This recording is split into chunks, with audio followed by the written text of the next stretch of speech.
Good morning and welcome to Tuesday, August 8th, Board of County Commission meeting. Today our invocation is going to be led by our guest, Mr. Richard Harrison, and our Pledge of Allegiance by Commissioner Goddard. Would you please stand, Mr. Harrison? Would you come to the podium, please, sir?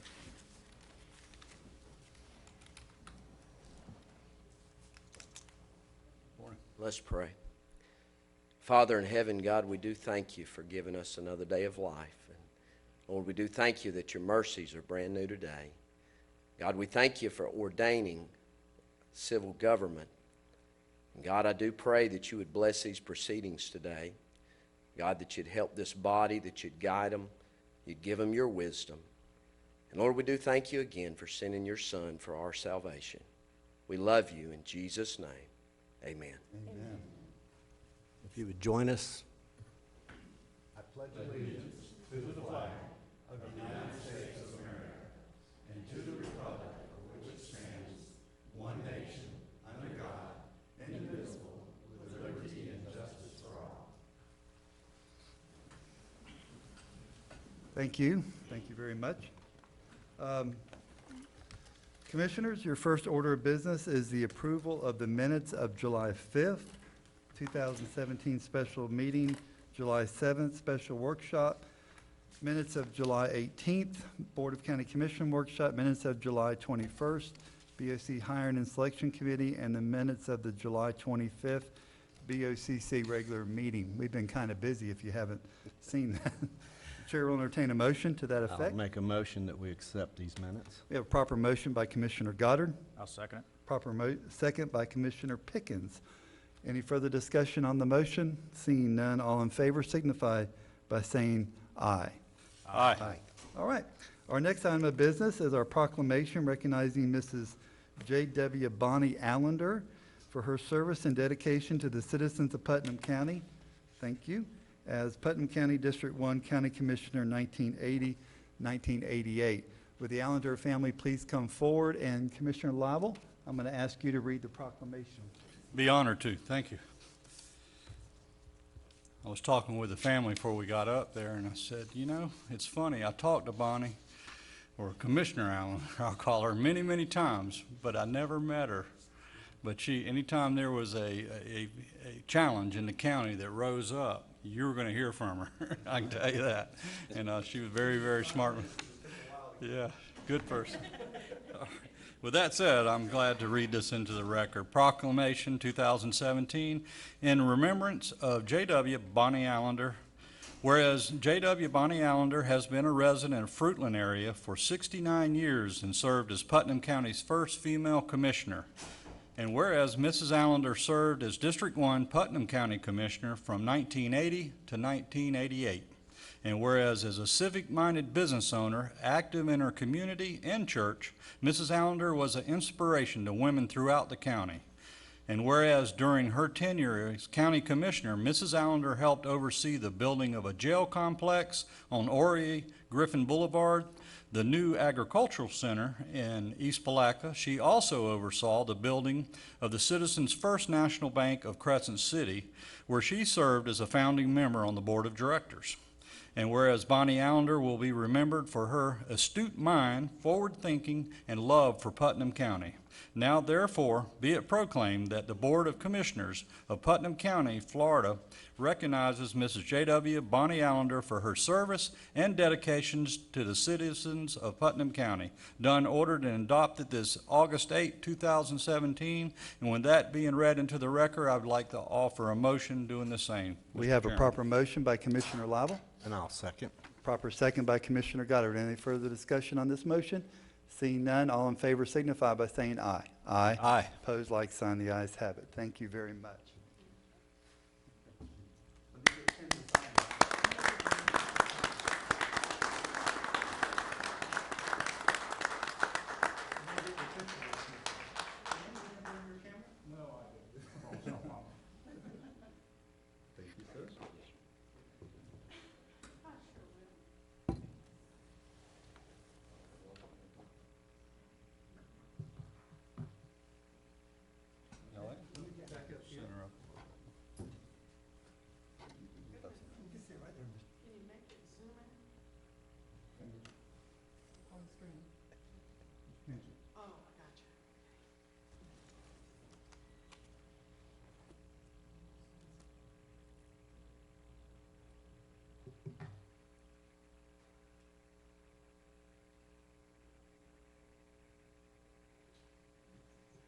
Thank you. Very much. Appreciate your hard work. Thank you. Thank you. You're okay. Thank you, Bill. Thank you. Hi, guys. Before y'all Wanna sit, come up here? before y'all sit down, I would like to just make a couple of comments. Being Bonnie, I grew up with Danny and Bertie, and actually Bonnie's other son, John Dale. And so I've known Bonnie all my life, and so I knew her as just a mother, and then as a commissioner, and then we did business together with she and her husband, Dan, when they had the hardware store and then ferneries and other ventures that they had. I was telling Bertie and Danny this morning when they came in that I've been at some funerals that I was really glad that I went to. And I just want to tell you that that was a fitting tribute for such a lovely lady. The whole ceremony was really special, and she would have liked that. And to involve Brandy and Laura, the other granddaughter, and then John, your daughter, right? So that's a great-granddaughter. With what they said about their grandmother, it just really radiated family and how close the family was together, and I know she'll be missed, but she'll leave a legacy for y'all to follow. So I just wanted to say that was very, very special service. Thank you. Thank you very much.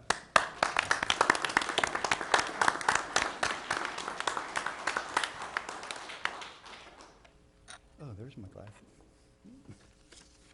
All right. Thank you very much, the Allender family, and thank you for allowing Miss Bonnie to serve us in Putnam County. Next, Marcia Tracy, introduction and recognition of Miss Florida Azalea and outstanding teens. We have a group of young ladies that look very pretty, so please come up, and why don't you introduce them and bring them up, and let's talk about them for a moment.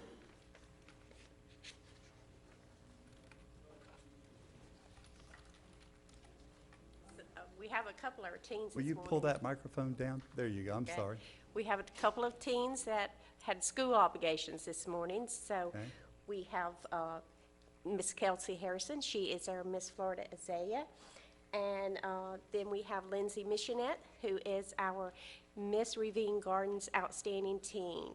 Both of these girls went to Miss Florida, and I'm going to let them take over and just give you an idea of what they won. Both of them had great platforms, and that is what a lot of the judging is based on, is what these girls do in their communities.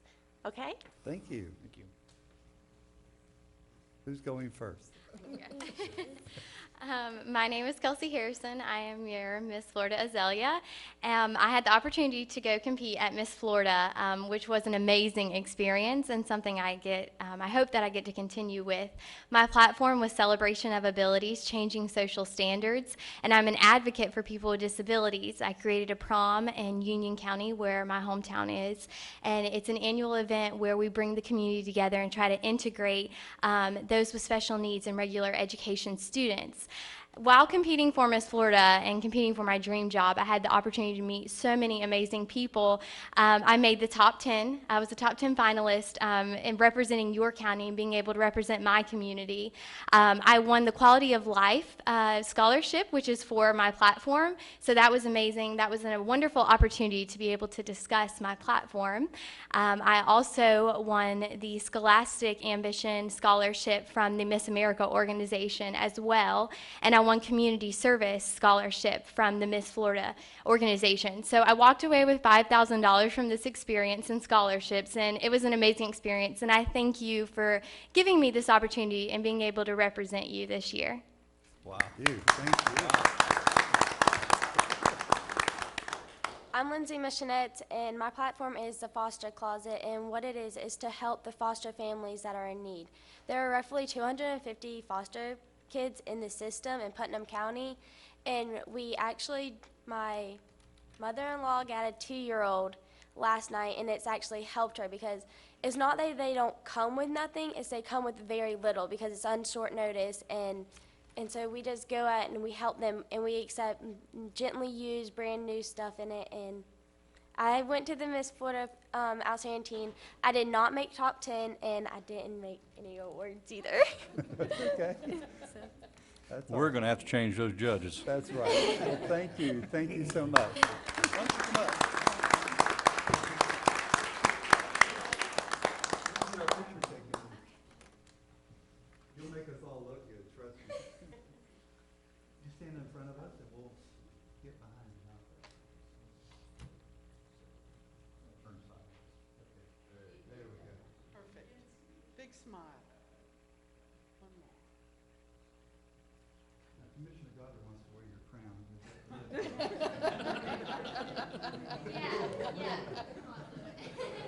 Thank you so much.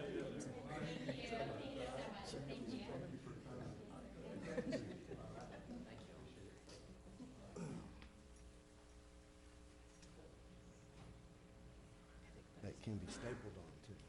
Yeah. I'm leaving these placards everywhere.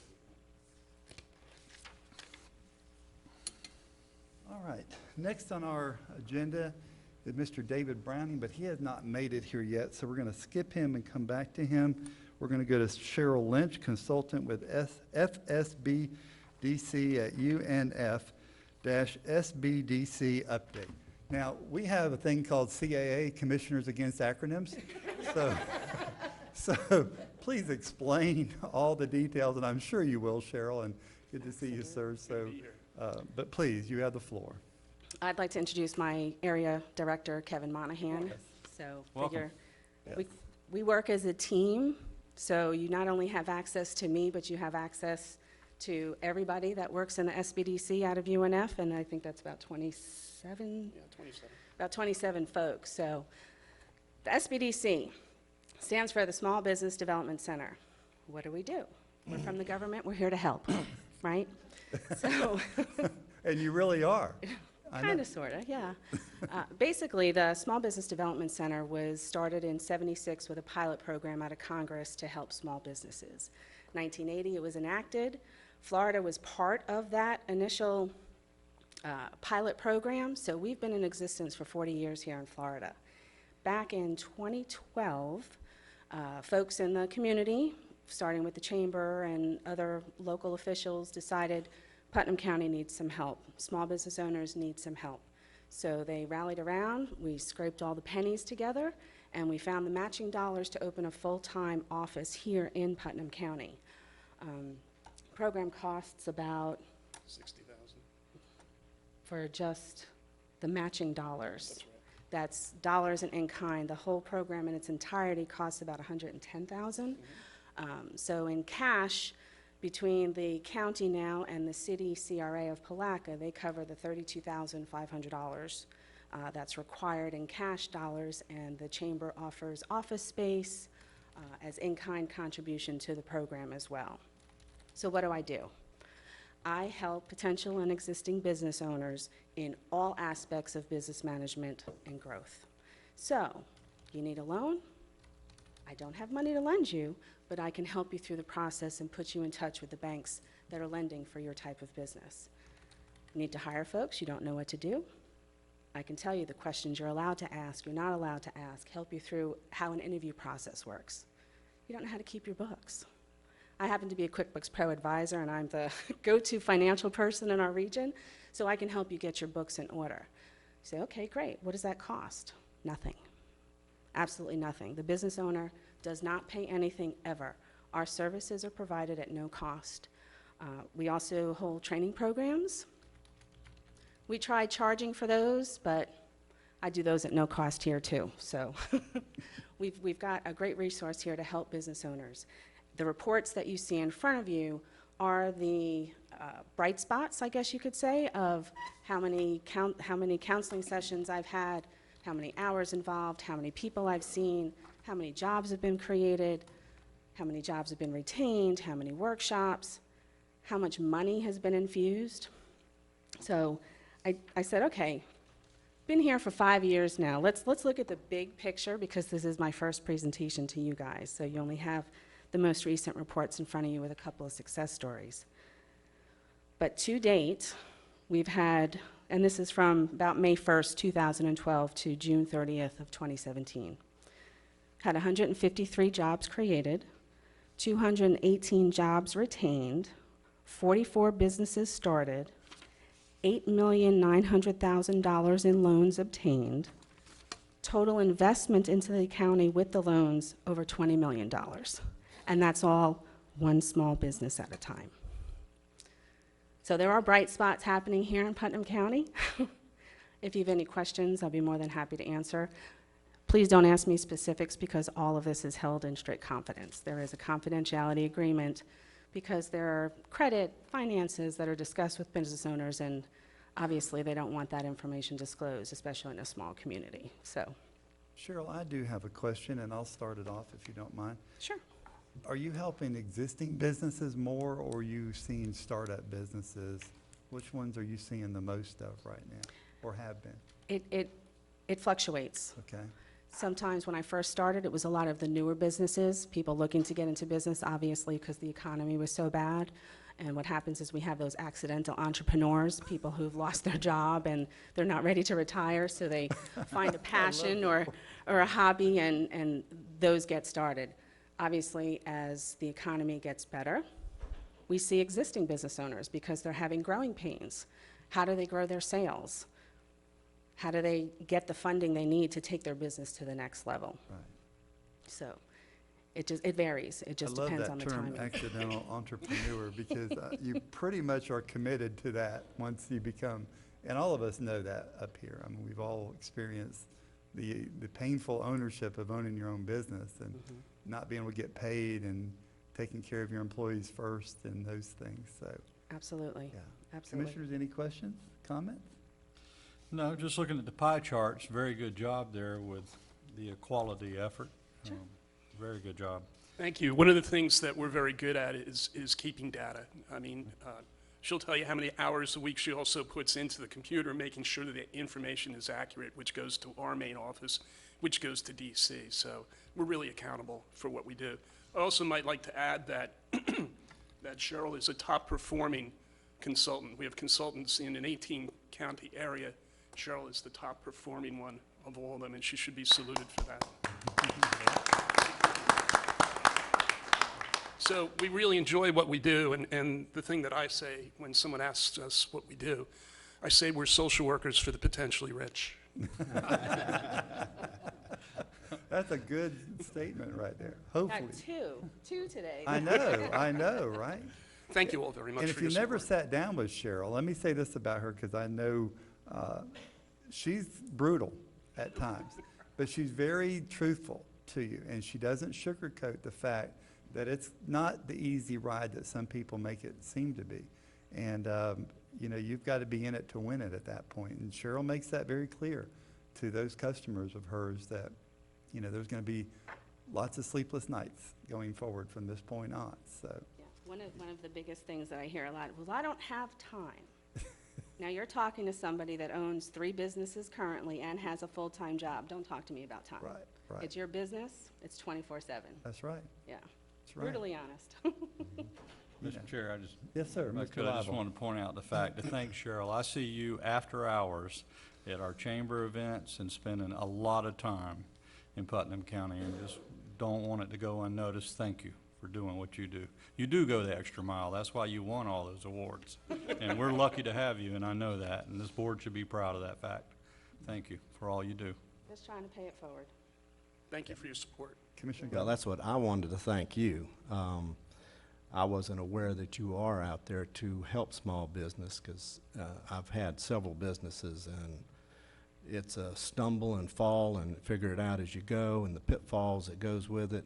So being able to help is it's astronomical just how great that is. So thank you, and I'll get the word out to some of these small businesses, because they, even when you're running a business, sometimes it's good to kind of check with those that do this every day. I know I've seen it many times. But anyway, thank you. Thank you. I just want to thank Cheryl for the job you're doing, and meeting with you, about a month ago. It was a great discussion. And I see in one of the profiles and the information you gave us that one of the startup businesses is in Crescent City. And I have not been a good commissioner and stopped by and welcomed to town, but I will do that and ask them how their experience was with your association. So, but anyway, they seem to be doing well, and I appreciate the job you're doing. I just want to highlight one more thing before we leave. We've come to realize that finding small financing is a struggle, anywhere between $500 or $10,000. Banks are, go get a credit card, ask your friends and family.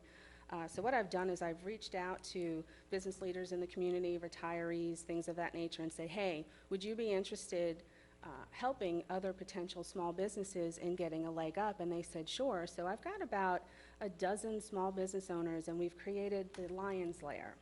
Has anybody seen Shark Tank?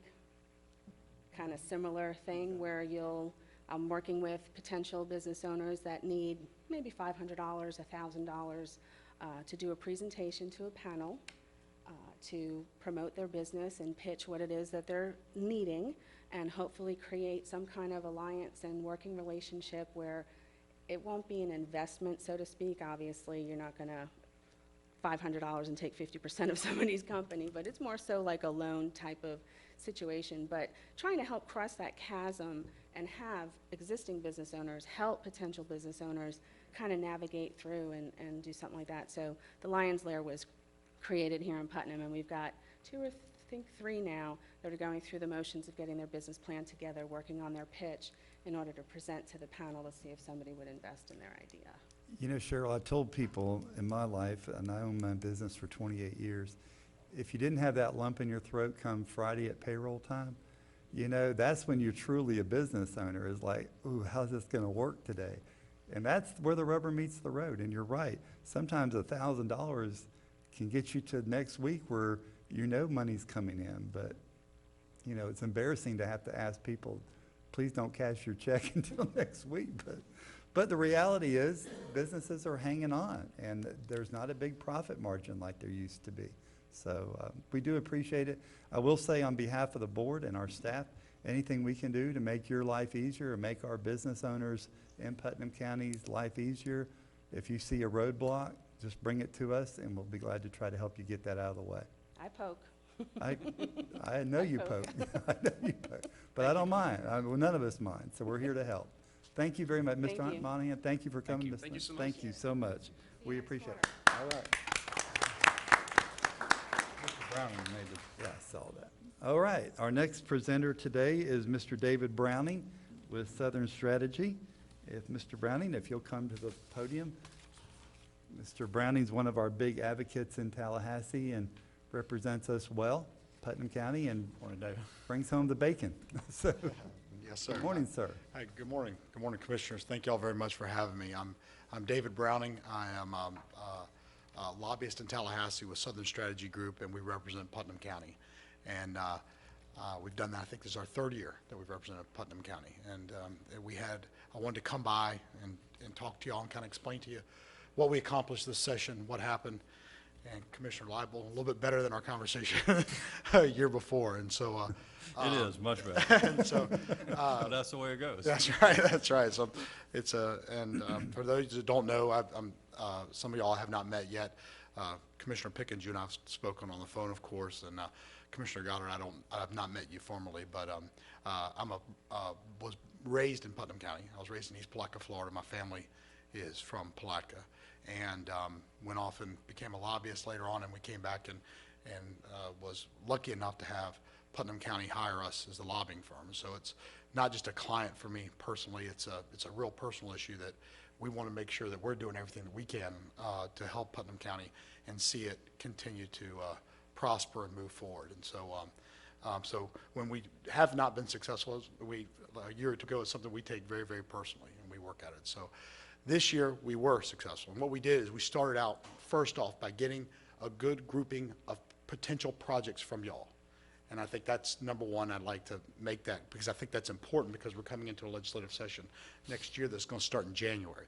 And so we've got to go find those projects. And we had 3 or 4 that we had identified as potentials. And what we did is we kind of threw them all up against the wall, if you will, and then saw kind of what kind of took or stuck there, and then worked on them, and worked very, very closely with Representative Payne.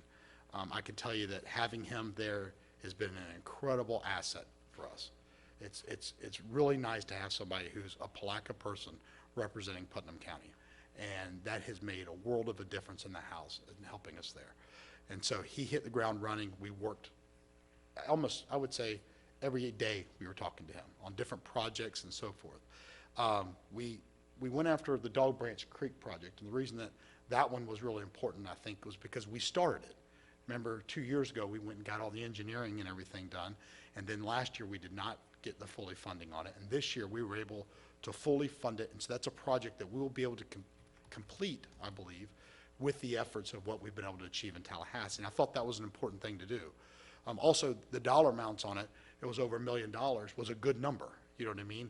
And so getting that, to me, got us a single or a double, if you will. Another project that we went after was the fire station. That was a project that was funded at the last minute in the Senate, the last minute.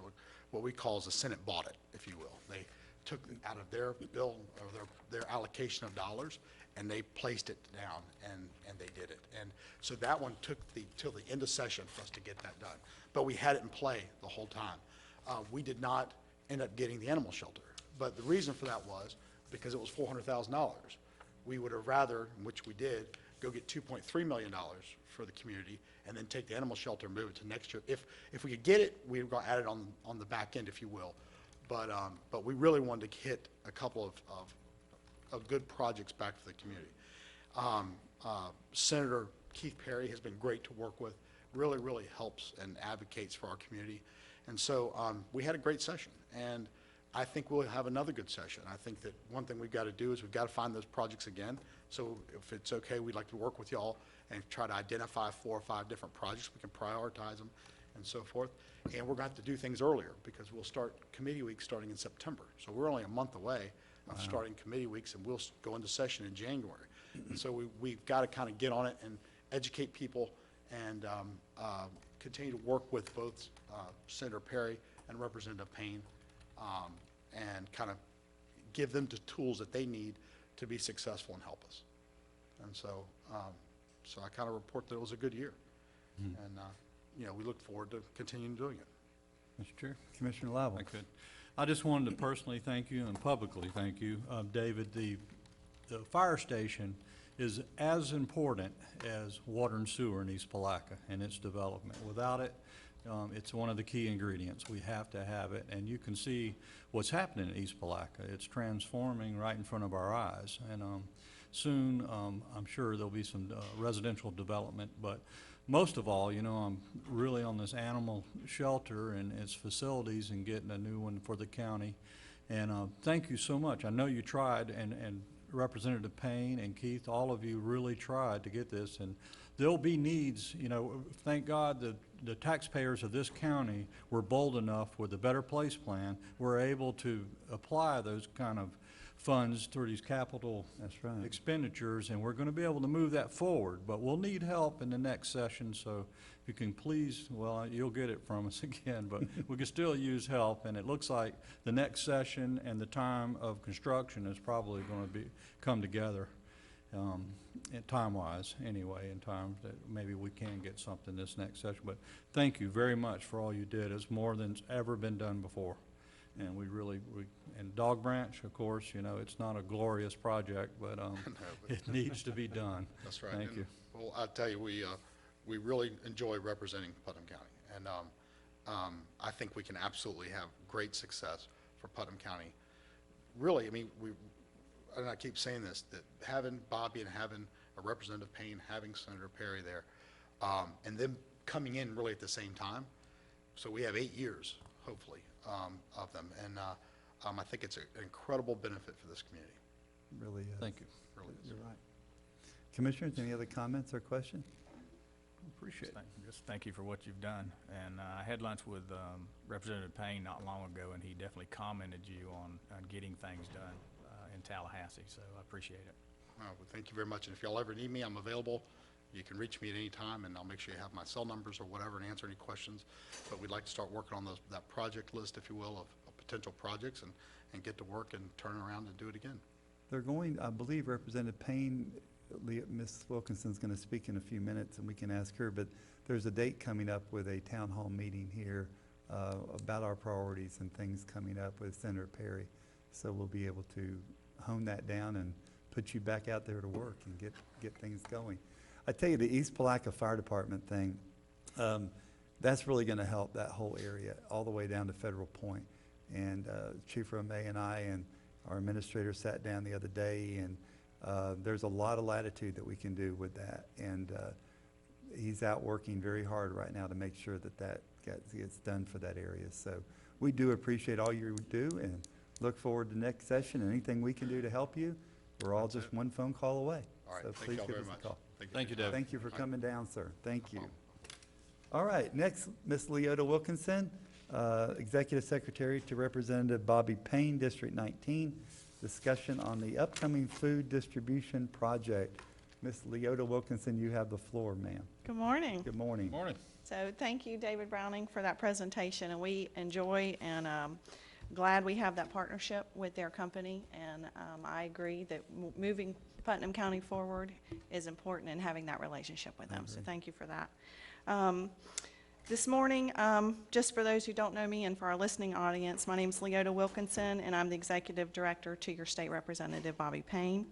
I'm here to announce an upcoming community event being held this Saturday, August 12th from 9 to noon at the Putnam County Courthouse parking lot.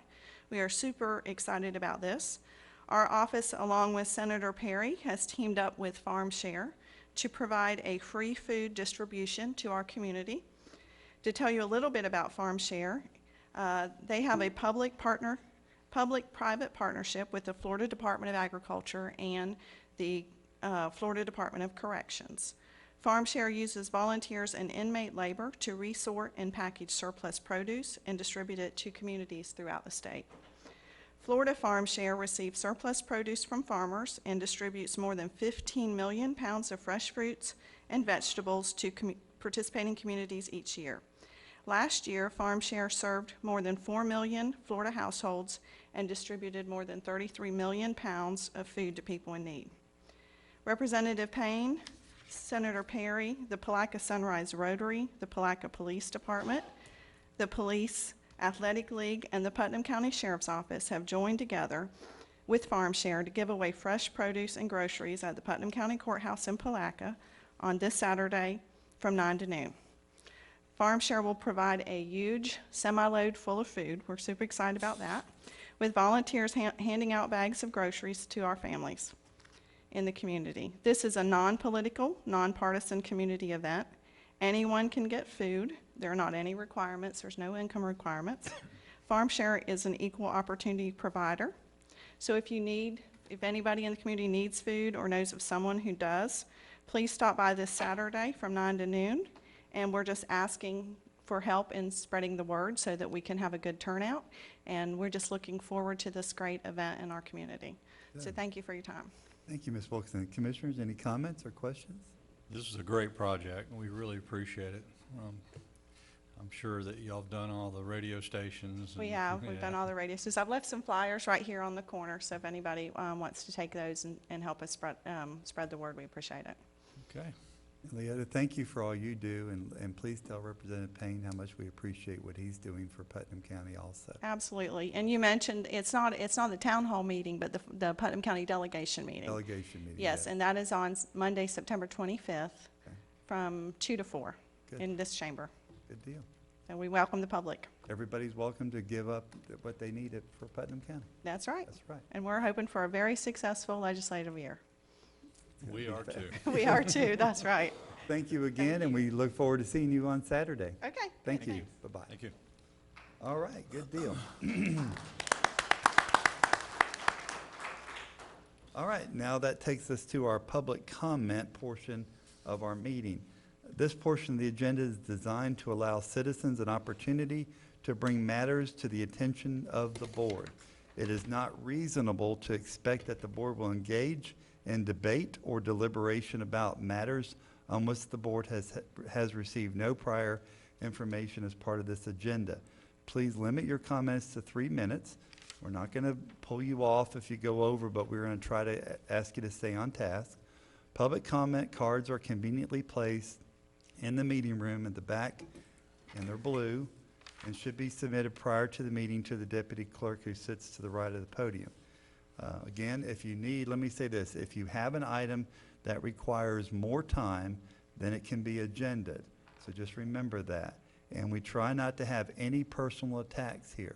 So we're not going to tolerate personal attacks on commissioners or on our residents. Our first person today on my card is Mr. Kevin Perry. Mr. Perry, would you make your way to the microphone, please, sir? Now, your card lists some people's names. I would prefer you not to use their name. I would prefer you just to state your situation and go from there, because I don't want personal attacks based out there in our listening audience to hurt people, okay? Good morning, Commissioners. I've actually spoken to Commissioner Larry Harvey on this issue before. I'm a homeowner in Interlochen at 213 O'Farrell Avenue. Unbeknownst to me when we bought the property, and Commissioner Harvey actually was the insurance agent for our old owner, was an absentee owner from New York. So the property that I bought was pretty much a snowbird home for the owner. Had it maybe came down to Putnam County maybe once a month per year. I have spoke with the owner. We closed electronically, but I spoke with the owner. We've owned the property for a year and done a lot of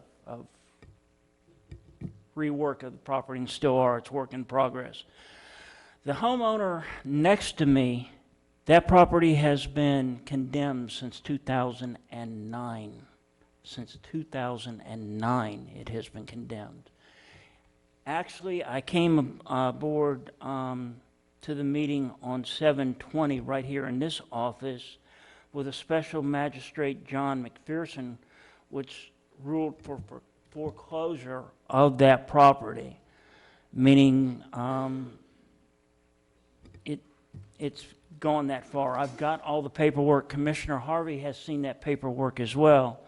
Commissioner Harvey actually has known these folks, I guess, because when I spoke with him over the phone originally from the first time, that he has known these folks, I guess, all his adult life and even through school. Not only have I had issues with the property values going to almost zero, if anybody has ever actually seen this property next to us, it is a disgrace. We are the type of people that would absolutely help these people. However, these people have actually, and have for the last 9 years, continually trespassed the property, damaged my property. I see that we have a couple sheriff's office here. I had the sheriff's office out at our property for legal issues probably about 4 times per month. This month alone, I've had $350 in window damage. Leave the property, they break windows. The biggest issue is, though, it is a safety issue, being that this property, and it is clearly out there since 2009, at $69,000 in fines and counting. Again, I need some help with this, folks. I don't have anywhere else that I can actually put my money in right now. We're actually rebuilding the property, but it is for the whole street, it is a nuisance. It is a safety issue. Okay. So I need some help. Mr. Perry, with the public, what you didn't say is you have met with Mr. Hammonds and myself. Yes, sir. You've met with staff, with codes enforcement, and they are working on the situation. I can honestly tell you, Sunday at church, the people next door to you are looking for solutions to that problem, and they are either they want to clean it up or they want to move, but they want to do both. And one or the other is going to happen. So just stay with Mr. Hammonds on this issue, and we will keep you informed of what's going on, okay? Thank you very much. Thank you, Mr. Perry, and I appreciate your understanding, okay? Thank you. Thank you. Mr. Douglas Hayes? Mr. Hayes? Mr. Hayes? We have a meeting to continue, sir.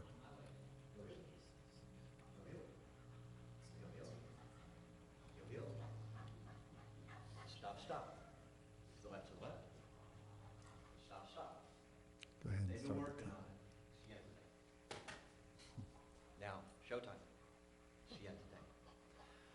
Thank you for allowing me and my two best to come to your meeting. I'm here primarily so I can get you all at once because of the Florida Sunshine Law. My concern is the pay scale that you want to give the new county administrator. Turns out there is a formula that we might be able to use. It's primarily geared towards elected officials, and there's also Florida statute for county employees. And so, from my calculations, the most that we should pay the county administrator would be approximately $110,000.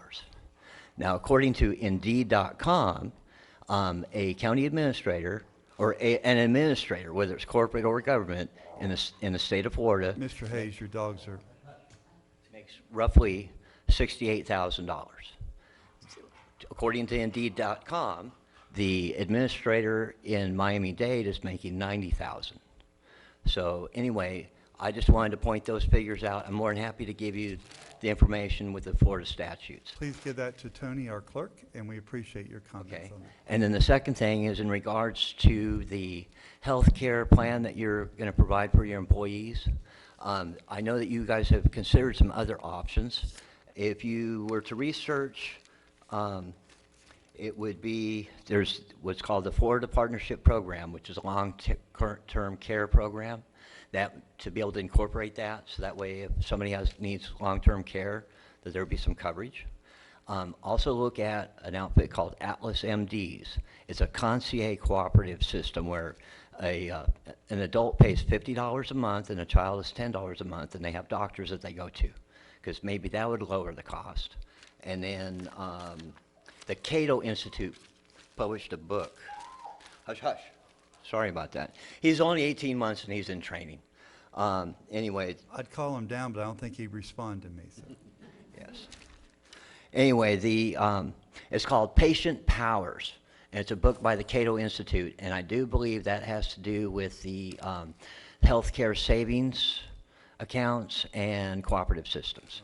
Thank you. If you'll give that to Tony, our clerk, and you dropped a piece of paper behind you, Mr. Hayes. Thank you for your comments, and we appreciate your time today, sir.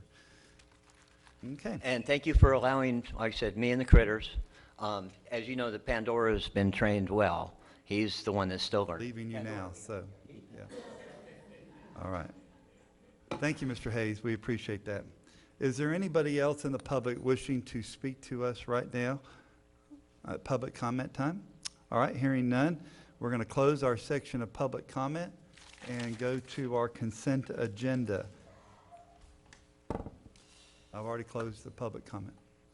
I have nothing this morning, and I congratulate staff on the small consent agenda. This is the least amount of items I've ever seen, and I like it. Good deal. Okay, Commissioner Goddard, do you have any items you want to pull? No. Okay, Commissioner Pickens? I have none. All right, and I have one that I just want to say, and we don't have to go into depth on it.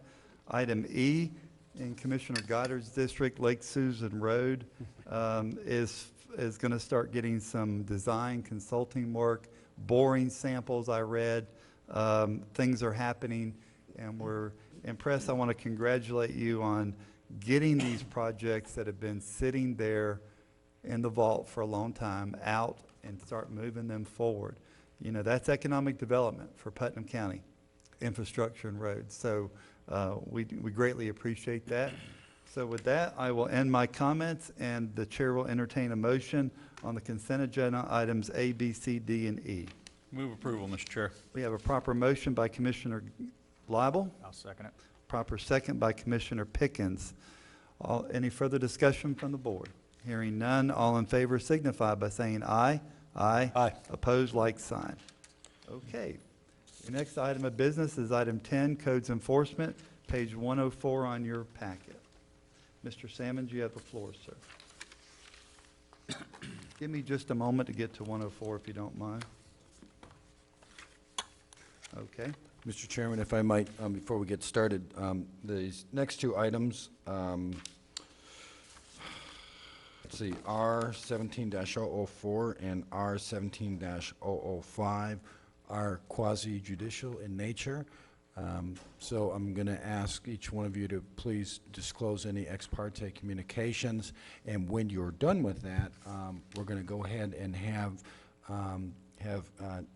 Tony swear everybody in that's going to be speaking today on those two matters. Yeah, and that's a really good move because it really, on a quasi-judicial, we need everybody to swear their testimony in. So, and that's when we're going to take public comments on the items that, if it's there, we'll take public comments at that public meeting. Mr. Salmon, you have the floor, sir, on this item. Okay, this is case 2008-004349, 129 John Street, Hawthorne. Boston Nation for Wells Fargo Bank. They're asking for a fine reduction. The type of violation is unpermitted addition. Before we continue, please. Huh?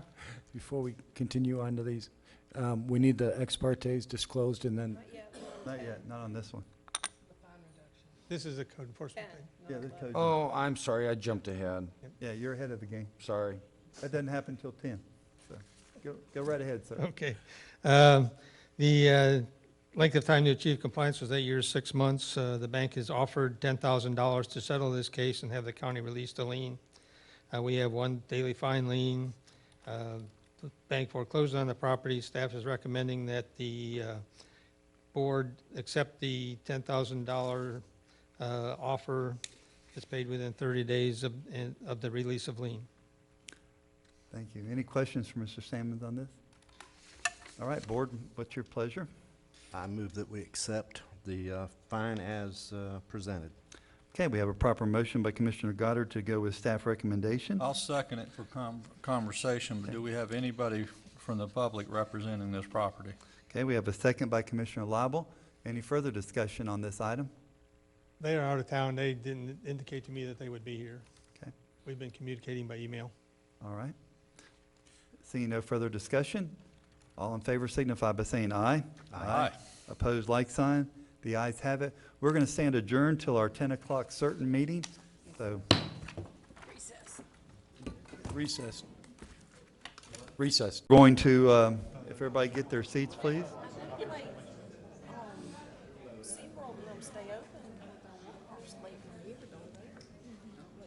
All right. We're going to reconvene our Board of County Commission meeting for Tuesday, August 8th. At time certain is 10 o'clock. And our first order of business is our Planning and Development public hearing on item A, R17004, approval for a zoning map amendment, commercial retail to commercial general. You have the floor, sir.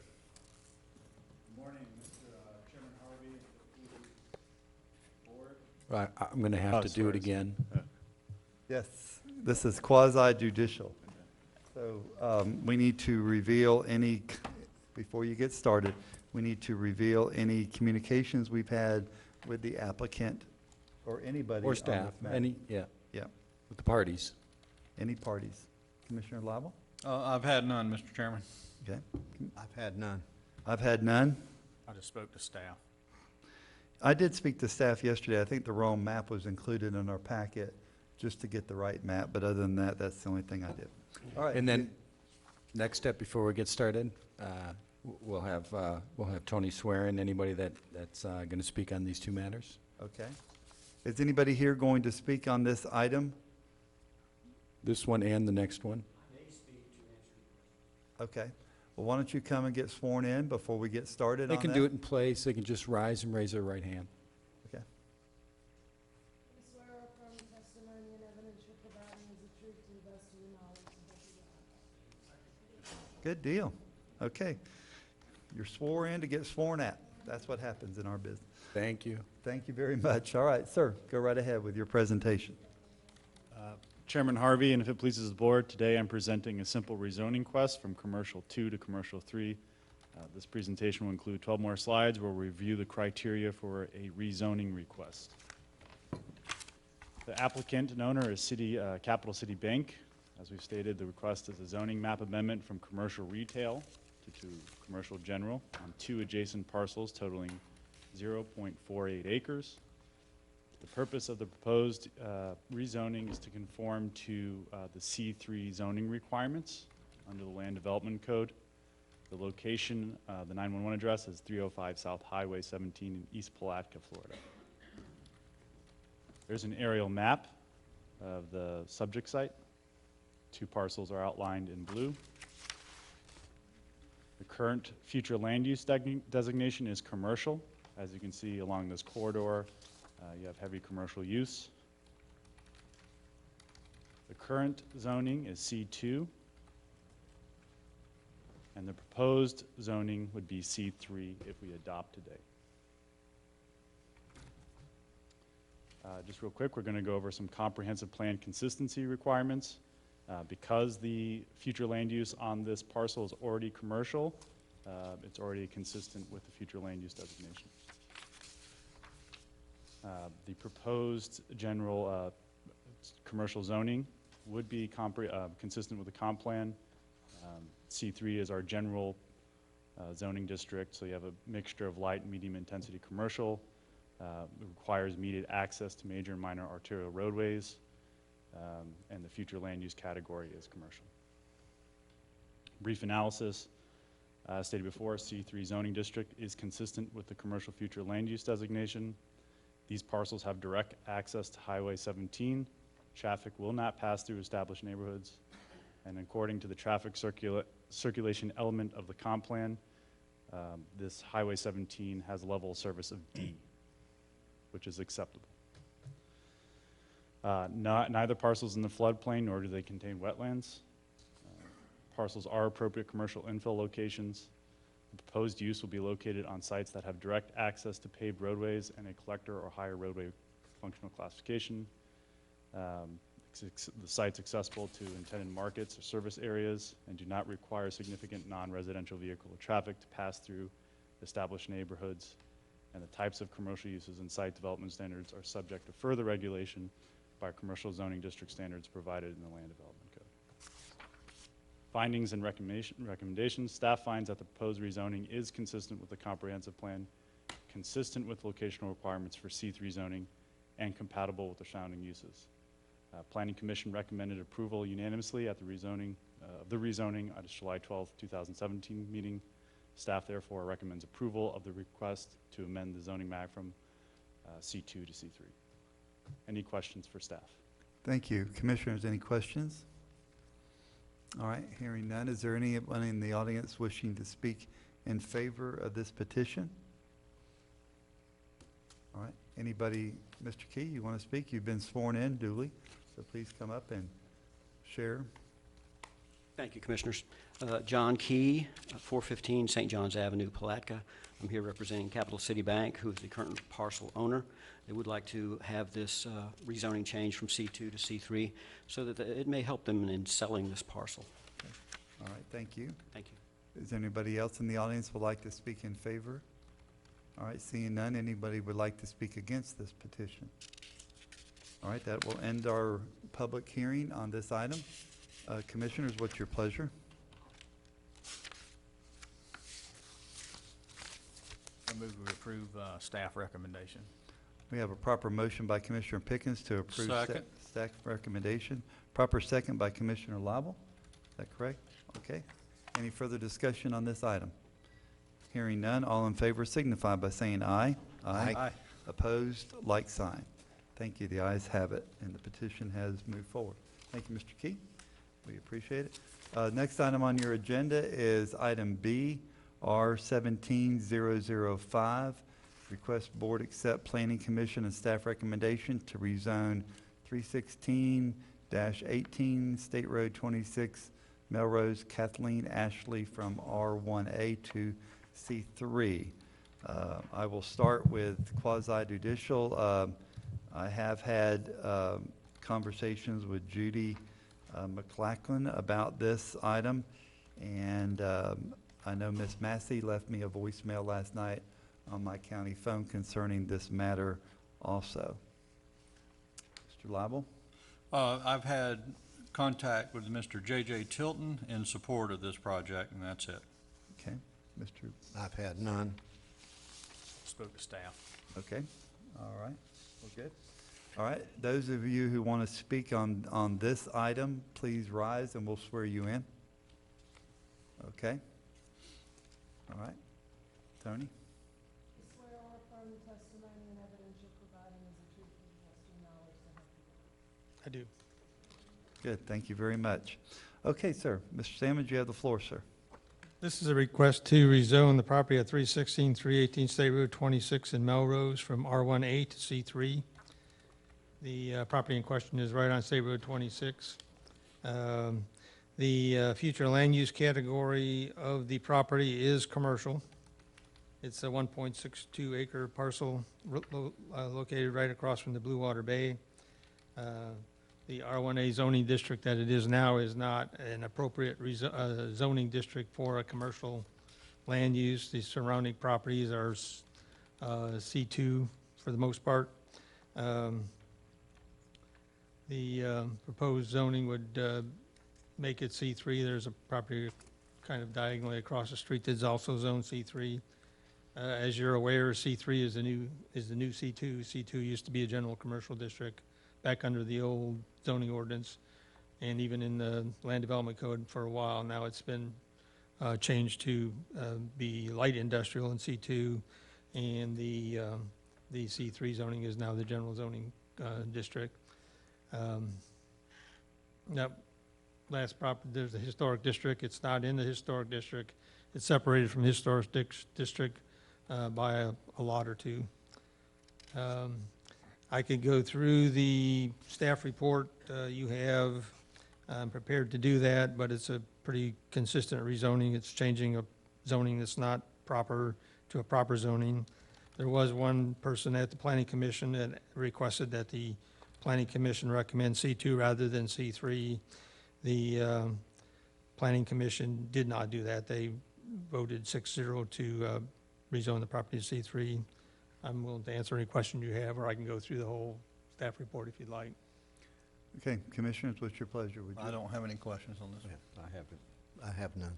And you did say this was a few blocks from the historic district? It's a few lots. Few lots. Right. Mr. Sammons, could you address, and maybe Mr. Brown, you've been duly sworn in, there is a historic district out there, and it would probably behoove us to go ahead and talk about that while we're here today, because it doesn't encompass the whole Melrose community out there. And it's been a defined area for quite some time now. So would you like to do that, or would you like for Mr. Brown to? The historic district is shown on the map right now is in the green. Our maps aren't working up here as our monitors aren't. Your monitors aren't on? No, sir. No. Okay. Mr. Sammons, before you get started too much, this is the recently created overlay, is that correct? That's correct. All right. That's right. And the lot in between the proposed zoning and the historic district is they have a protective layer of a lot or two around it. In this particular instance, it's the lot right next to it that's the protective layer. So that's generally. And Mike, if you want to add anything more, you can. I know, Mr. Brown, you've worked on this with me out there quite a bit on this historic area, so why don't you weigh in on the conversation, please? Okay, sure. As you were aware, the board, back in, I think it was '08, actually the county approved a historic district for the Melrose area. And as the chairman pointed out briefly, it did not encompass the entire Melrose proper area. When the county adopted that historic district, they also adopted a buffer zone around the district. And pursuant to the comp plan, anything that happens, any changes, rezoning or land uses or other development activities that happens within even the buffer zones, staff takes a look at it as potential adverse impacts to the historic district. And more recently, just to give you a brief history of the historic district, the board did approve a committee, a historic district committee as set forth in the Land Development Code, and to guide the historic preservation within the historic district. This parcel that's in question falls even outside of the buffer area. I mean, there's one lot or one parcel between this parcel and the beginning of the buffer area. So it's even more separated than also from the actual historic district boundaries. If there's any more questions regarding that, I'm not sure what you were looking for. No, you did right. You did fine. Thank you. Any questions for Mr. Brown? Okay. Hearing none, I do have 2 blue cards in front of me. But let me ask this first. Is there anyone here that's been sworn in would like to speak in favor of this application? Okay, please come up. We need to swear you in. Did you stand up and get sworn in? Yeah. Okay, please come up. State your name and address for the record. Hi, my name's Please Diana. bring that microphone down to you. There you go. Hi, my name's Diana Vogel, and I spoke at the plan board. I'm the broker for the buyer. And this property is currently not zoned, and because you all changed the comprehensive plan several years ago while the lady that used to own it prior to her death. And so now we were advised that there is no zoning. It needs to be made. The reason we're here is because you all mandated that we pay a fee to have it be compatible with your future comprehensive plan. So we're just being in compliance, and it was recommended by staff that it be C3 general zoning. So, and that allows, in case, the only difference between C2 and C3, it was my understanding, is to allow you to have mini storage. And it does have 2 driveway aprons already, so there's no, access to the property from State Road 26. And there is a laundromat that fronts State Road 26 to the east, and a Dollar General on the north east side of the property, and a funeral home on the other side, on the west. And we're about 2 blocks down from the historic district. Okay. Thank you, Ms. Vogel. If I'm not mistaken, Mr. Manning, we're not really allowed to ask what the property is going to be used for. It just has to follow. Well, in. it's But you mentioned it, and then we. Petition, it was just to renovate the house. I understand that. I understand. Thank you. Yeah, I mean, you can certainly ask, but really the focus of your decision is merely within the 4 corners of whether they meet the conditions that give them an entitlement to have the rezoning. Okay, thank you. All right, is there anybody else that would like to speak in favor of this application? All right, now I'm assuming these are against, so we'll move to the against. Ms. Deborah Massey, if you'll come forward, please. Good morning. Good morning. My name is Deborah Massey. I have 2 properties in Putnam County, 115 and 119 2nd Street. And I am vice president of the MBCA for quite a few years now. And I just wanted to let you know that I've spoken with quite a few of our lovely Melrose people, and we are opposed to the rezoning of C3. Most of the businesses are C2, and we know that we need to grow, but there's so much traffic right now anyway, where 26 and 21 come into play. I just can't see another huge amount of trucks going that way. There was a lot of us opposed to the Dollar General when it came in as well. We thank Putnam County for letting us know how to get our ducks in a row so y'all could recognize us, for us to have a voice. And I'm speaking for a lot of Melrose saying, hears our voice, and we are opposed to the rezoning of the highest zone. So thank you very much. Thank you, Ms. Massey. Any questions for Ms. Massey? All right, our next speaker, Mr. Joseph Rush. And the MBCA is the Melrose Business Community Association. So we're trying to spell out our acronyms around here. Hello, Dr. Rush, yes. thank Hello, you. I'm Joseph Rush, and I spelled it out on my form, the Melrose Business and Community Association. I'm the president of the Melrose Business Community Association. I've also been extremely active in the improvements going on at Heritage Park. We just got our new permanent bathroom put in, so we got rid of our portalettes that were out there. Anyway, there are many of us working in many ways to improve Melrose. We put in a new parking lot at our beach park that we keep open for the public there, a very wonderful part of Melrose. I've grown up in St. Petersburg, but I moved up to Gainesville in 1973 and started coming out to Palatka in 1974. So I've been keeping an eye on this area for quite a while. I am personally not opposed to changing it from R1 to commercial, but I believe C2 is the right designation for this and not C3. I would like to clarify some things on the map. I'm glad that's still up there. I believe it is just one lot away from the historic district, and that is an empty lot. The property next door to it is what used to be a funeral home, but is no longer, and we're considering making it into a bed and breakfast. And the empty lot next door would just, it's been marketed as being a great place for the parking lot for the historic district's hopefully soon to be bed and breakfast.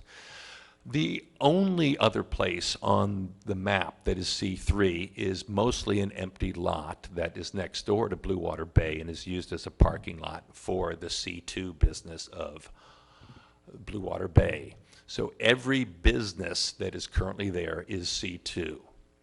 I think the appropriate designation for this is also C2.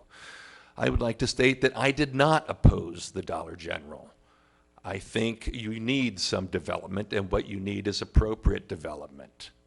The Dollar General and the Family Dollar on Highway 21, it's sort of the commercial district of Melrose, if I may be so bold to use that term for a small, sleepy town like Melrose. But there are a number of businesses, the Ace Hardware, the grocery store, Kangaroo gas station, and so on. The Highway 26 is much more the historic district. There are other historic areas like Chapini's gas station, very famous place, that is not actually on the historic register at this point in time, but is a historic. So I think C2 is perfectly appropriate. By matter of fact, I've worked a lot with the Alachua County Commission and on the rezoning and getting rid of the patchwork quilt and making the lots along the major arteries, 26 and 21, to be commercial, and the residential areas back off the road. So I believe commercial is the right zoning, but C2, there are no other C3 businesses on here. One lot that is zoned C3, but it's currently a parking lot.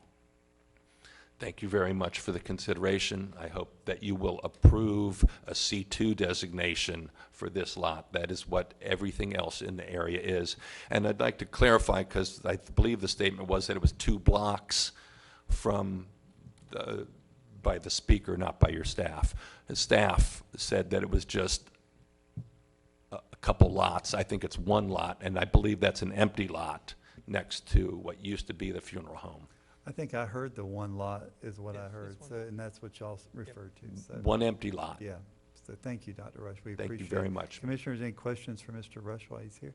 All right, thank you very much. Thank you. All right, anybody else would like to speak? And hang on, we're in opposition right now against it, so please come up. You're in opposition of the zoning from? Yes, then it's your turn to speak. Okay. Please state your name and address for the record. My name is Linda Kemp. I live at 103 Grove Street in Melrose. I happen to be the president of the Melrose Historic District Committee. I am here tonight speaking as a citizen, and you may recall that I was involved quite a bit with a lot of people in Melrose with the Dollar General opposition. I realized that the commercial district there, they fit all of the requirements, and that eventually they were going to be approved, and they were. But on State Road 26, it's a different story. State Road 26 is also known as Bellamy Road. It's a historic road. It goes all the way to Tallahassee. The thing our committee is most involved with is historic preservation of the town. And if you drive down 26, you'll see many, many Victorian homes and homes on the register. And we are continuing to add homes to the Putnam County Register that aren't on there yet. But it's the historic nature of Melrose that makes it different from other small towns.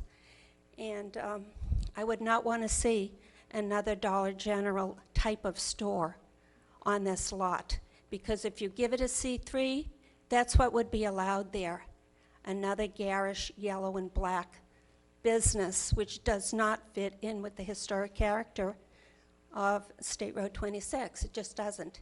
And Mr. Rush was correct. There's this property, and then there is a small lot between this property and the Rosewood Cottage. The small buffer piece of property actually looks like it's part of the Rosewood Cottage. There's no fence or anything there but a couple of rocks. It seems like it's only around 50 feet wide, and that is the buffer zone. So this piece of property is very close to all of the historic buildings in this area, and I also think C2 would probably be more appropriate. I would rather see C1, but I don't see the planning board putting a C1 on anything out there, so I think C2 would be the next designation that would fit, because, you know, it seems to me like if you have C1, C2, C3, and going up, like C1 would be the least, and you want to just go from residential to C3. I mean, you're making a big leap by doing that, and it just isn't appropriate. I want to kind of keep an eye out, because I see there's a slow erosion of the historic character if we let this happen lot by lot. They're bumped up for more commercial, and before you know it, the historic nature is gone. So I hope you will consider changing the zoning to a C2, not a C3, be more appropriate.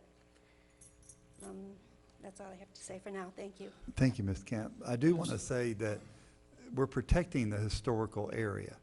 I know that there's other areas, there's other buildings that have history, but the definition of the historic area that you're in charge of has been defined and has been maintained, and this is not in there.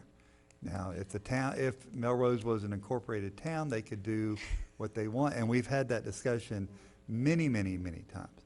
But they could do what they wanted to do at that point. But, you know, there is a defined boundary that we are protecting as a board, and you're protecting as a group of citizens also. Mr. Chair. Mr. Lible. Mrs. Camp, kind of on the same lines, when you did your overlay, which was a very multi-month process, how come this property was left out?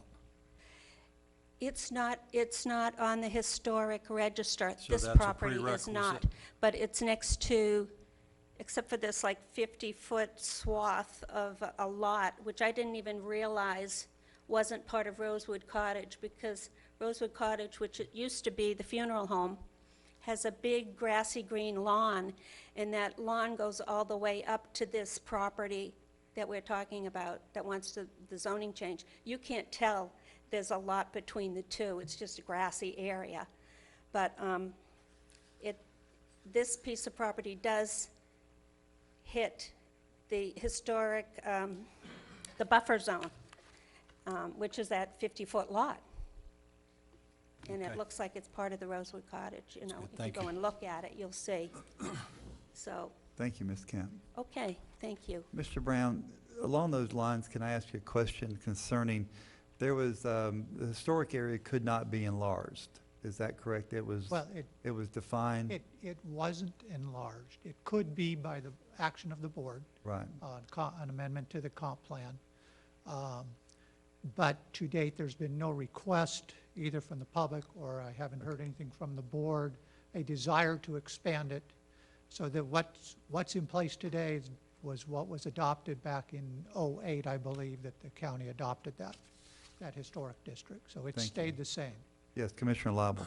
If I could, Mr. Brown, on the rest of the properties on Highway 26, from the intersection of 21 going west towards Gainesville, are they on the future land use map zone C3? They, future land use map and zoning. You're asking two parts to say in that question. They are all on the future land use map, commercial. The zoning for, and I believe John has a map on here. This is the proposal. The zoning is C2 for all of those except for one parcel that's further west, that although it's designated commercial on the land use, it is also zoned R1A. I mean, as I've pointed out, I think, a number of times, and as you're aware, Commissioner, the county, back in the early 90s when they adopted the comp plan, didn't do a real good job of then following up and rezoning the properties to match up throughout the county, to match up with what they had designated the land uses at. And Putnam County's not unique in that. Every county and municipality pretty much in the state didn't follow through comprehensively to change the zoning. In this case, you have C2 zoning for, except for one parcel. This parcel was also left as R1A. And we've seen requests come in, and the Dollar General was one, where it was also R1A, but the land use was designated commercial. But presently, except for that one parcel that's sort of diagonal across 26, all of those properties are C2 rather than C3. And one of the reasons that you've seen that, and it's been pointed out, is the county went through last year, or earlier this year, I can't remember now, upgraded our land development code and basically made C3 our general commercial zoning category, where it used to be C2. And with that being said, if an entity went to this property and it was zone C2, they cannot achieve 3 through special use permit.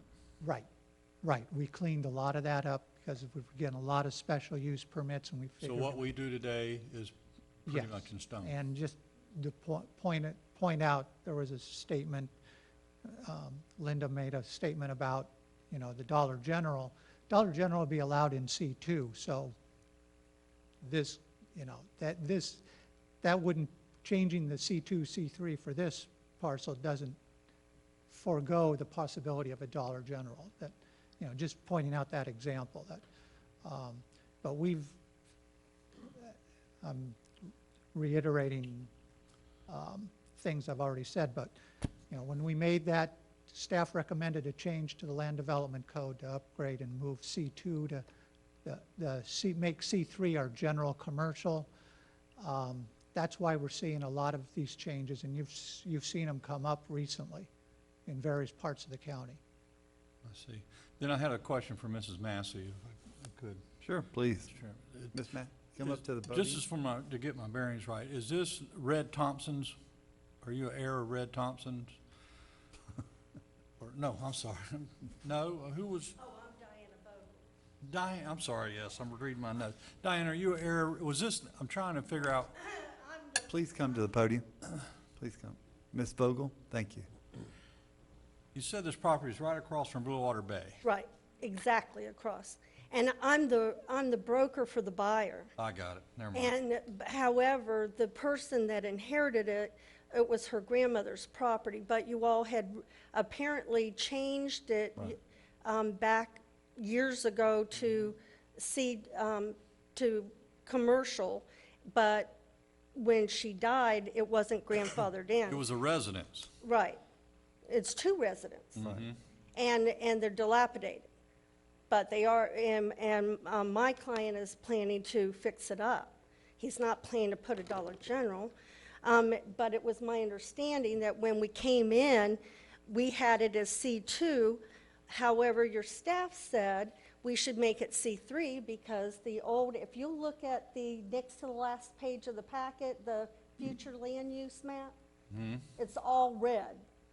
That whole block Well, there. Ms. Vogel, yeah, the C3 is now the C2. Exactly. And That's so what- we were advised to change it to C3 to make it general so that he would have the ability, without having to come back and get a special use permit for anything he wanted to do. It was that was my understanding, so. That's, you got me clear. Thank you very much. And you Sorry brought for up the a name confusion. from a long time ago. Yeah, exactly. I remember Mr. Red Thompson. So, all right, anybody else in the audience that has been sworn in that would like to speak in opposition? Please come up to the podium and we will swear you in, sir.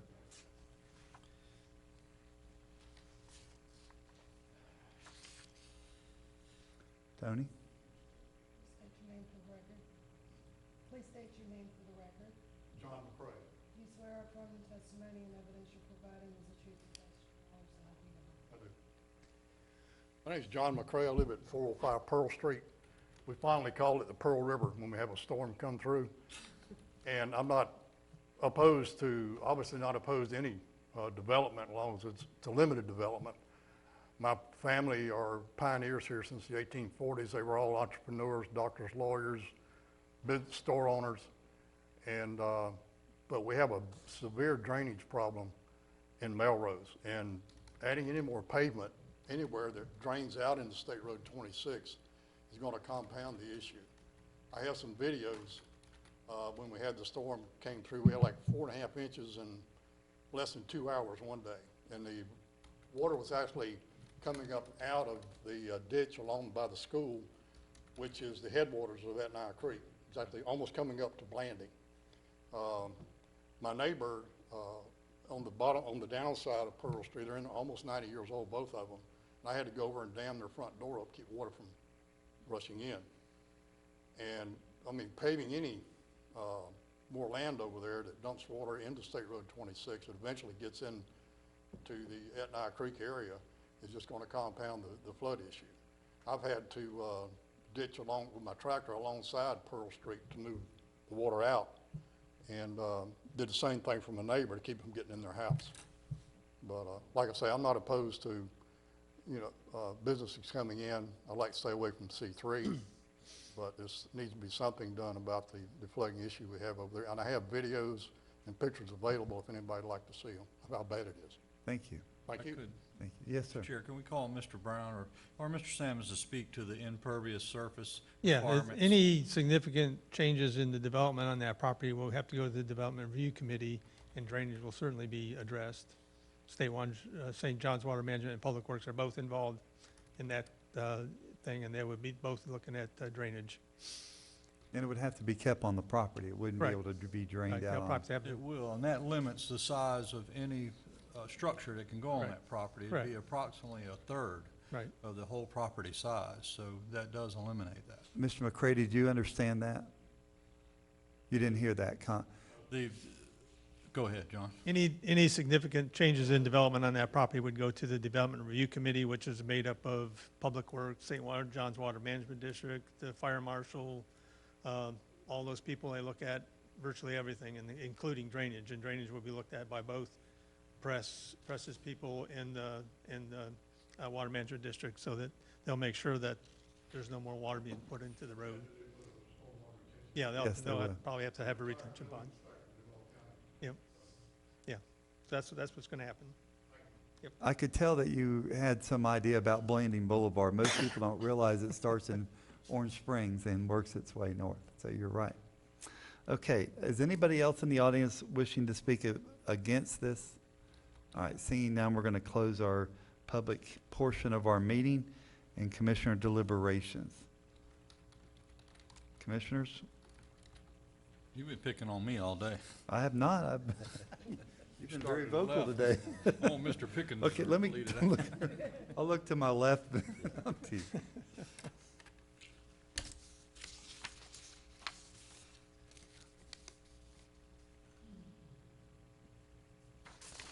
I want to clarify something, though, if I can, with council. Please do. I stated ex parte communications that I read my agenda wrong, and the person I spoke with has nothing to do with this. Okay.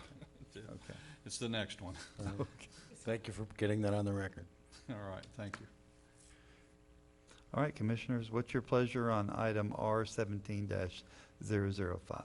I'll go ahead and move that we go with staff recommendation.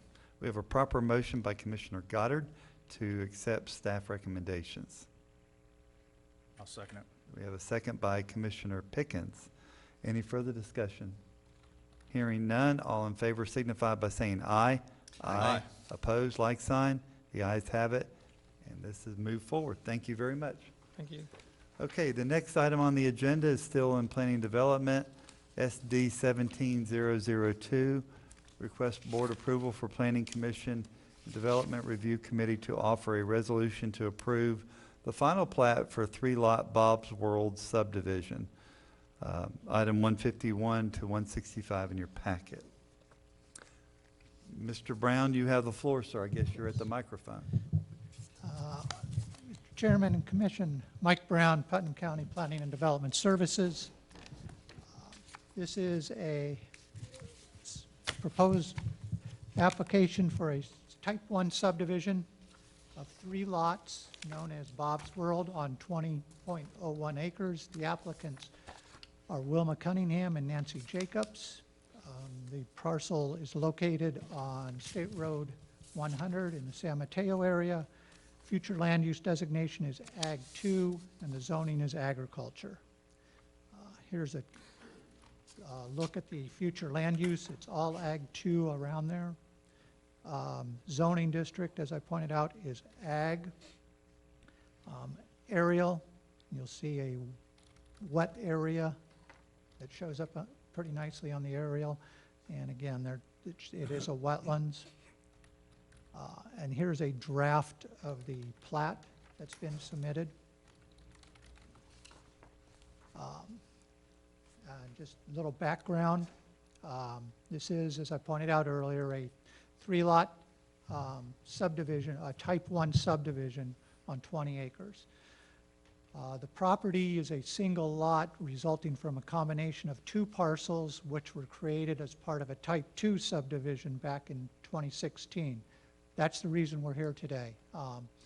As a requirement of the code, a condition on any Type 2 subdivisions, any approvals, any further splitting or subdividing of any of the properties in a Type 2 subdivision are automatically a Type 1 subdivision. That's why we're here today. The comprehensive plan does allow residential uses in Ag 2 future land use, and the Land Development Code allows residential uses in the Ag zoning district. Each of the lots are 6.66 acres in size. The applicants have submitted as part of their subdivision application a family density exception. It's going to be all families. The 3 members, 3 owners of the property are all related, so they're all in the same family. So they can obtain not a variance, but an allowance under the comp plan for a reduction in the density requirements. The proposed lot sizes do meet the size requirements for the Ag zoning district. Lot 1 and 2 will be accessed via a private unpaved 30-foot easement known as Midnight Lane. the Land Development Code, Section 71106, does allow for recorded easements to be utilized as driveway access for up to 2 residents. This meets that requirement. Just an important aspect, I think, is that Midnight Lane and the associated drainage will be privately maintained, and the county will not accept or be responsible for any ongoing maintenance or improvements to that easement. Again, a protection to the taxpayers of the county. They don't, it's never going to be a burden on the county taxpayers. Staff findings. The request is consistent with the goals, objectives, and policies found in and adopted in the Putnam County Comp Plan. The requested subdivision is compatible with the surrounding zoning and uses. The request is consistent with the requirements of the Putnam Land Development Code. The Planning Commission did unanimously recommend final plat approval. Staff recommends approval of the request for the preliminary and final plat approval for the 3-lot Bob's World subdivision. Any questions of staff? Is this part of what we did a few years ago on the family subdivision? No, No. no, this is different than that. But it's close. I mean, it's very close. It's close, well, it couldn't have met all those requirements of the family subdivision, but the reason this is in here is or triggered the type 1 subdivision was because this acreage and another lot had gone through, the previous owner had gone through the large lot subdivision. Okay. And created They did it once. actually 3 It's a 20-acre good lots. question. I thought the same. Yeah. And Well, thank so you. The code requires if you subdivide a type 2 subdivision any further, you're automatically a type 1 subdivision. Okay. Commissioners, any questions for Mr. Brown? Just have one question. These are all family members, I guess, Yes. since it's a type Yeah. 1 subdivision. If one of Yeah, the parcels is this- sold to somebody who's not a family member, it doesn't have any repercussions on them, I guess, the new owner? Well, I'm sorry, I didn't. If one of these parcels is sold later to somebody who's not a family member, what happens there? Is there any? That's allowable. I mean, it's just what our comp plan and the land development code allow. They can create it under a family or family density exception.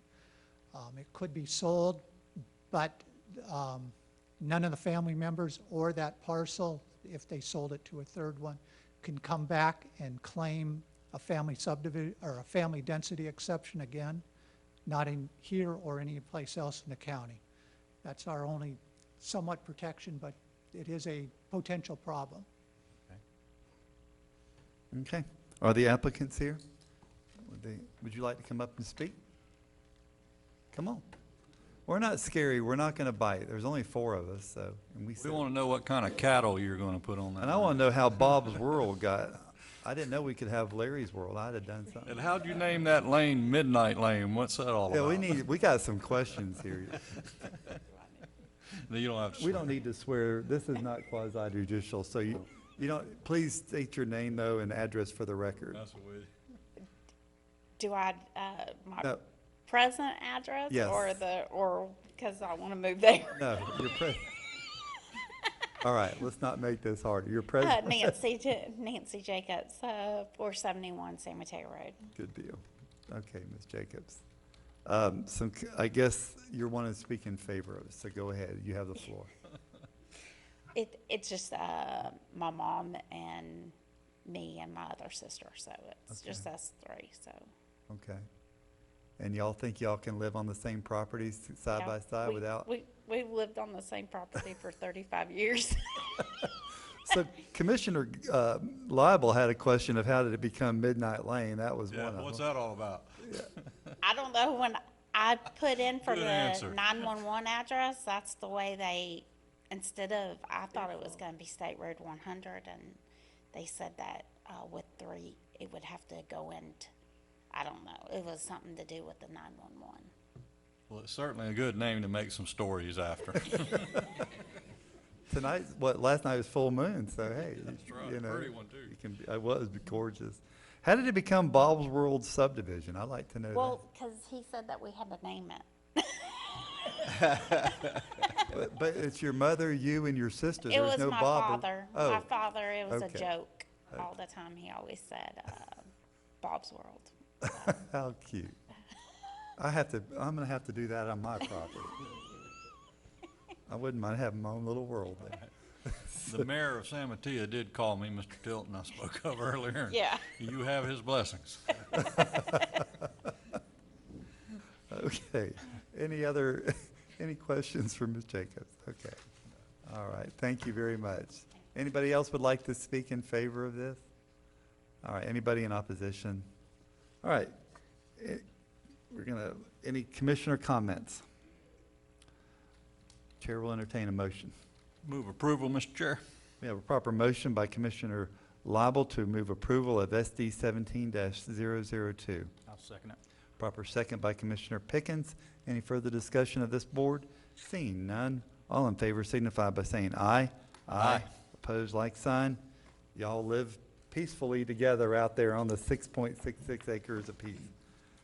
Thank you very much for coming. See, we weren't that scary. I told you, people will get so upset. We're not. Mr. Hammond, you have the next item, item number CA 17-003. Good morning, Commissioners. Good morning. Code Amendment 17-003, an ordinance of the County of Putnam, State of Florida, amending Article 7 of the Putnam County Land Development Code to mitigate development impact to roads, amending requirement for permits for work in or on county right-of-way, providing for enforcement procedure, amending the use of easements for access to property, and providing for severability and an effective date. This is one of a series of code amendments we've been doing this fall, trying to just kind of clean up code and to clarify some issues, actually codify a few things we've been doing by policy. Specifically, this one is kind of where both planning and development and public works overlap. This is an issue for both of us. The first section on page 173 of your packet, one second. Say that again. On page 173 of your Okay. packet. At the bottom of the page, what we're trying to do there is,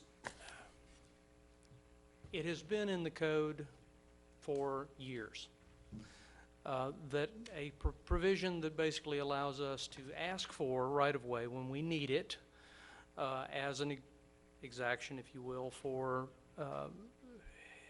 in order to get or to approve a subdivision or those sorts of things.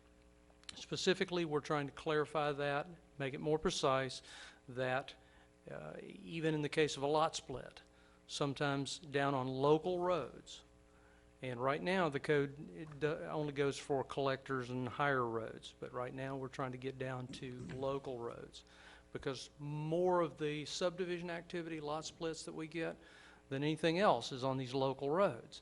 And the local roads are the ones that causes public works a great deal of headache, because either they don't have any right-of-way or they have bits and pieces of right-of-way, and we need a mechanism to specifically get right-of-way along those kinds of roads when persons along those roads are asking us for approval of lot splits or subdivisions.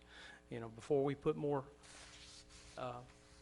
traffic and burden on those kinds of roads, if the county's going to ever have any hope of maintaining them, again, we have to have the right-of-way in order to maintain them.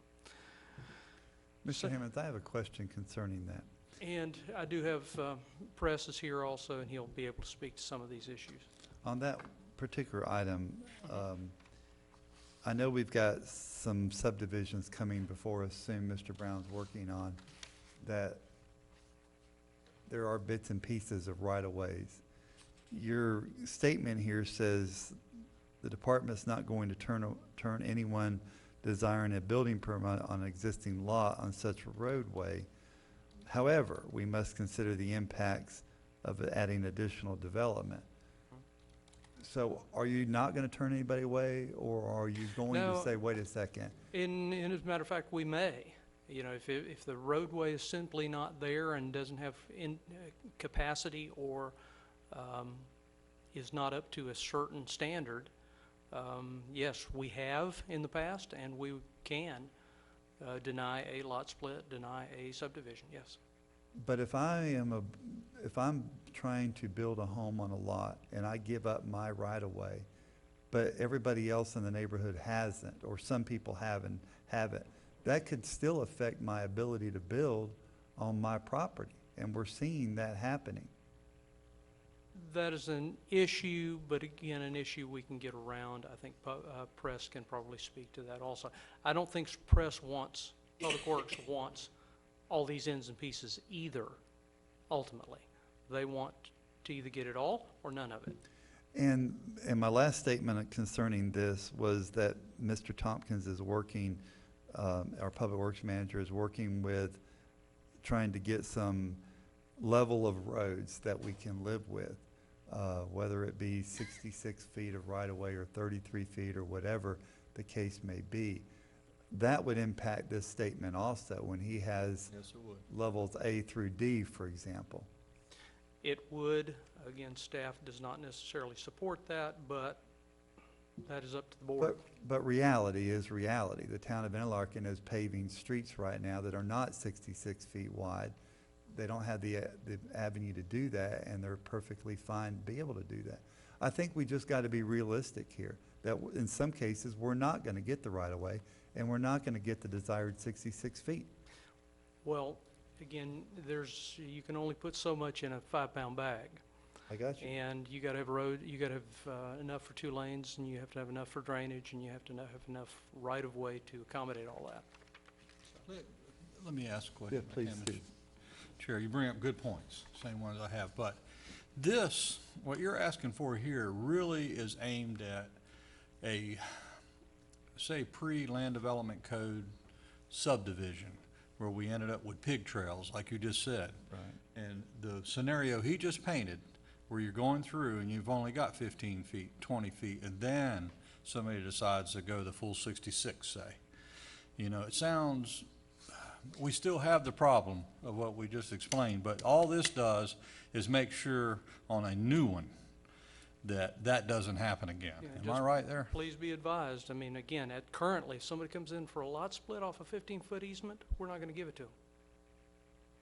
We haven't done that for years. So you two departments are going to be at odds? No. No?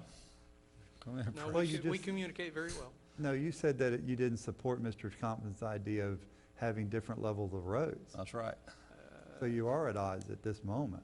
Well, we'll have to have some discussion about that, but Uh-huh. it's his roads if he ends up with them. Well, we're trying, Well, as a no, board, we're ultimately- trying to work through this right Right, now, ultimately, because we're they're- constantly bombarded with this. I mean, it's a great subject, and I don't think this does much for it. All right, Press Tompkins, Public Works Director. What we're asking for is when somebody comes in for a lot split or do anything, we would then analyze it on a case-by-case basis. In a certain extent, we only ask for maybe 10-foot of right-of-way. Or other times, we may ask for only 5-foot or 15-foot, whatever we need based on Right. what the status of the road is and what we're trying to accomplish is what we'll ask for. It's not going to be a standard 33 feet no matter what. We will look at these roads, and like I said, it will be, and when they send it over to us at Public Works, we will analyze, say, yes, we need to request 7.5 feet of right-of-way, 10-foot of right-of-way, whatever that number may be, to facilitate the roadway that we will need to put in there. That's what we're trying. We'll get to the point that once the lot split's done, then I've got 2 or 3 other property owners to deal with, which later on, when we try to come back to get the right-of-way, we've got more property owners to deal with. We're trying to get a step ahead of this, that when we do a lot split, we can get the right-of-way then that we know we're going to need in the future to get the road done. Okay. Obviously, we like the flexibility that the Public Works Department, you, Mr. Tompkins, are bringing, but it does sound like Mr. Hammonds will axe it. Well, we will have communication about it, but There are requests that we stop because they have insufficient access. I'm not sure we're getting anywhere. Yeah, I agree. Well, if I might jump in, Please. this isn't a fix-all for all of those issues. What's being proposed today really just is being proposed by staff to address those issues when the lot split is creating a problem, and the amount of right-of-way that they can request has to be rationally related to the impact that that lot split is going to have, and that's it. So they're not going to be able to, according to this change, if you all approve it, you know, say, oh, because you're splitting your lot into two, we need 66 foot of right-of-way, when the impact is not nearly that significant. There would be a problem with that. So, but I don't think this is designed to address some of those other concerns that you have, and we're going to have a workshop to address some of those additional concerns. There are vesting opportunities for some of those existing paper plat subdivisions that have been built with insufficient infrastructure, and there's a procedure to go through to get a vesting determination to be able to build on those lots, but those are case-by-case analysis. Okay, if you don't mind, Mr. Chair, it does, this change or proposal does keep a lot of this out of your office. Well, but we still have holes in it, and I know we've discussed it in workshops, but you know, I just, for some reason, it just surfaced that you two are not, I mean, you could potentially be at odds. I don't believe that would be the case. We're working very closely together. Well, I heard that clear out of you, but Mr. Hammonds has a different face. We have worked very well together.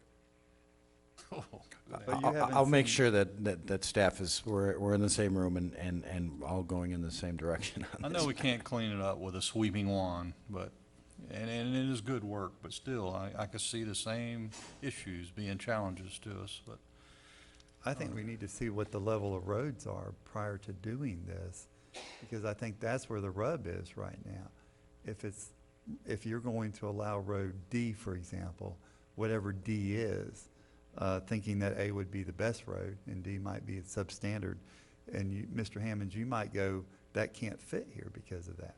I mean, that's where I think we're going to have to see those level of roads that the board has talked to you about putting together and having that done. In general, most of what's in Article 7 of the LDC is enforced or reviewed by Public Works. We typically don't do that, with the exception of how it relates to lot splits and plats and that sort of thing. Okay. But again, those are largely subject to Public Works review. All right, Commissioners, any other questions for Mr. Hammonds on that? All right, you may continue, Mr. Hammonds. You're at page 173. On the top of page 174, the second issue here that we're dealing with is, again, something that Public Works has already had a problem with, about oversized, transportation of oversized loads through the county, and persons having problems and actually doing damage to our right-of-ways. This is something that Public Works proposed, is essentially a right-of-way permit where they have to get in touch with Public Works first before transporting such a load and get some help on directions, route, that sort of thing, for certain things, so they don't damage our right-of-way. And remember, all that stuff's county property and is maintained at public expense. When I read this, I looked at 80 feet or gross weight. You're going to tell me that Veritas Seal would need to contact our Public Works and say, I'm going to be driving down County Road 315 or 218 or what, just name whatever road, 309C, and say, I need permission to be able to bring my product out of there. Because that's how this is reading to me. Yes, it will. They'll have to contact our Public Works, because here's where the rub came.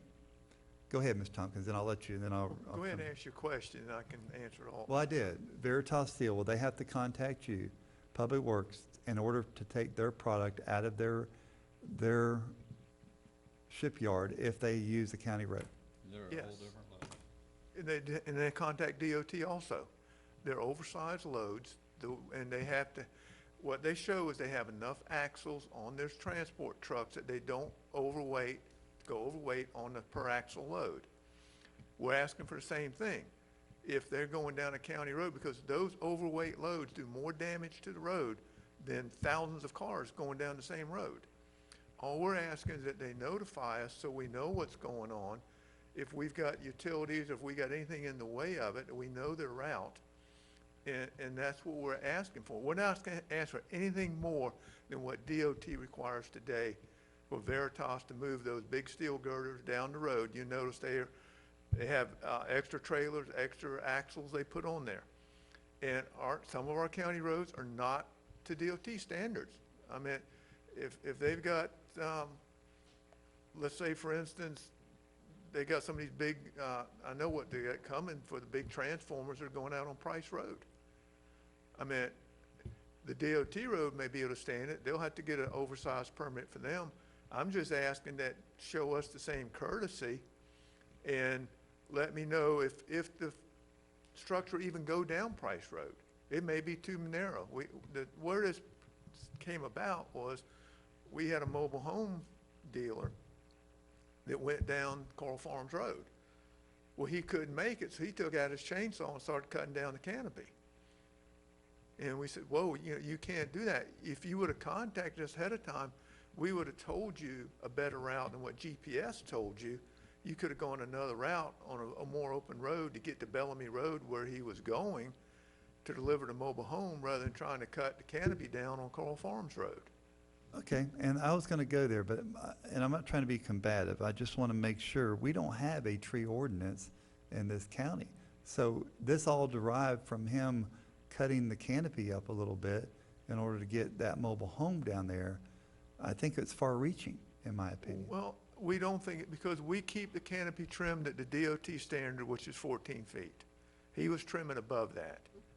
And as you know, our residents are very protective of these roads with the tree canopies, and we are very protective of it. We are very conscious about trying to maintain the proper canopy and not overcut, not over-trim these trees.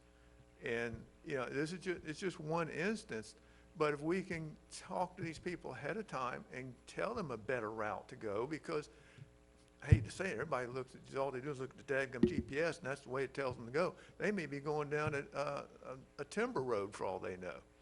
So it's just a mechanism to help us protect our rights of way and protect our roadways. I mean, I don't want anybody, putting 80,000 pounds on a 2-axle truck and trying to go down a county road, and then I got ruts in it, and then later on we got to fix it. So we're not asking for anything more than what DOT requires them to do today. Commissioner Lible?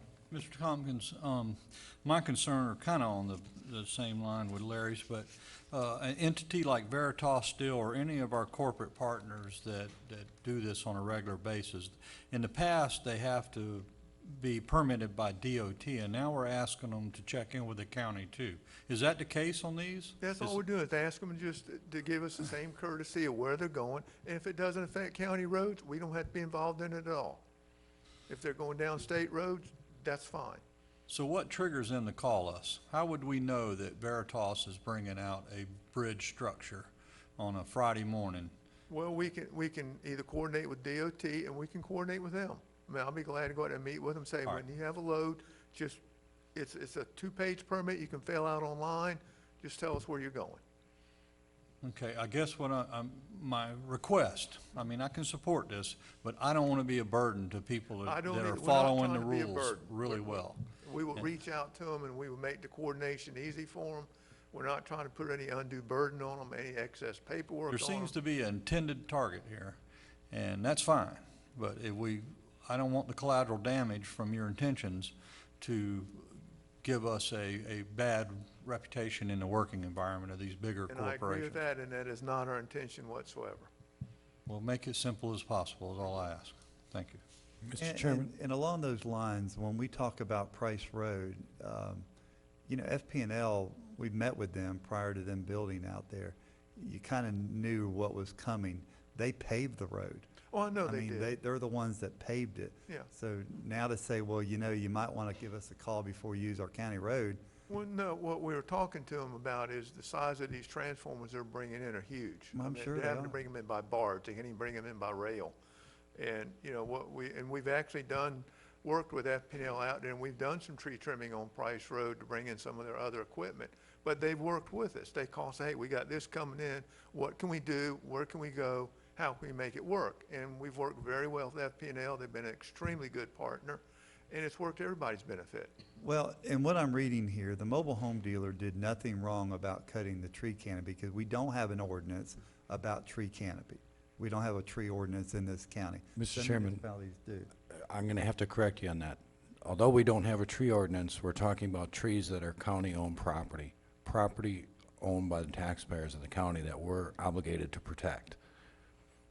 All right. So I stand corrected. it's irrelevant if we have an ordinance. It is county property in the county right-of-way trees, and we're obligated to protect those as well as the roadways. All right. Thank you. I stand corrected then. Yes, Mr. Goddard. Well, with the mobile home, were you aware that they were taking the mobile home down that way? No, we were not. And how would you in the future know that they were going any direction whatsoever? Brian and I have talked about this. We're going to draft a letter up to all the mobile home dealers in this area in South Georgia and say, you know, when you come into Putnam County, you will be required to let us know the route. Were you aware that they were taking the mobile home down that way? No, we were not. And how would you in the future know that they were going any direction whatsoever? Brian and I have talked about this. We're going to draft a letter up to all the mobile home dealers in this area in South Georgia and say, you know, when you come into Putnam County, you will be required to let us know the route you're taking and where you're going so we can analyze it, make sure that you're not. I mean, mobile homes have their own ordinance. We're not, a standard mobile home is not overweight or oversized. I'm talking about the oversized loads, the ones that are too tall. I mean, I think, Stacy, if I'm correct, I think it's 14 foot or 13 and a half is the DOT standard for the height of a load. All we're asking for is notify us of where you're going. Like I said, Coral Farms Road, we could have corrected that in 2 minutes if somebody would have notified us. We said, no, you need to go this way, this way, this way. You'll be there a lot quicker, a lot safer, a lot easier. So we've already talked, Brian and I talked about this at length, trying to notify all the mobile home dealers in the Northeast Florida area in South Georgia and say, hey, if you're coming to Putnam County, please let us know so we can at least advise you of the route you need to take. Okay, thanks. I have a couple of questions. Yes, sir. Mr. Pickens. Press, do you think this will affect the trust plant in South Putnam in any way? It shouldn't, because most of them don't do an oversized load or overweight load. They have to go through weight stations too. I've looked at all the trucks around, and most of them are running legal. And they know the DOT requirement. I mean, they're going to be right under it because they don't want to go get special permit from DOT either. When they get a permit from DOT, why aren't your department notified? I'm going to work with DOT to make sure that we are notified when they issue those permits also.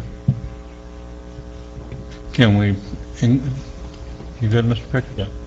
Can we include, I don't want to put any more burden on our sheriff's department, but could they be in the loop so that if an unsafe situation were to present itself and one of Gator's deputies, Sheriff Deloach, I'm sorry, were already there, you know, they would have some paperwork from the county that you know, Saturday afternoon movers are who you're after, and I know it. So, all right. So, I mean, without that arm, I don't see how you can get this done without creating new positions. So, Sheriff I'm Gillette. not asking to put another load on you, Sheriff, but No, it's no imposition at all, and I think I can probably speak to this and help maybe streamline this process a little bit.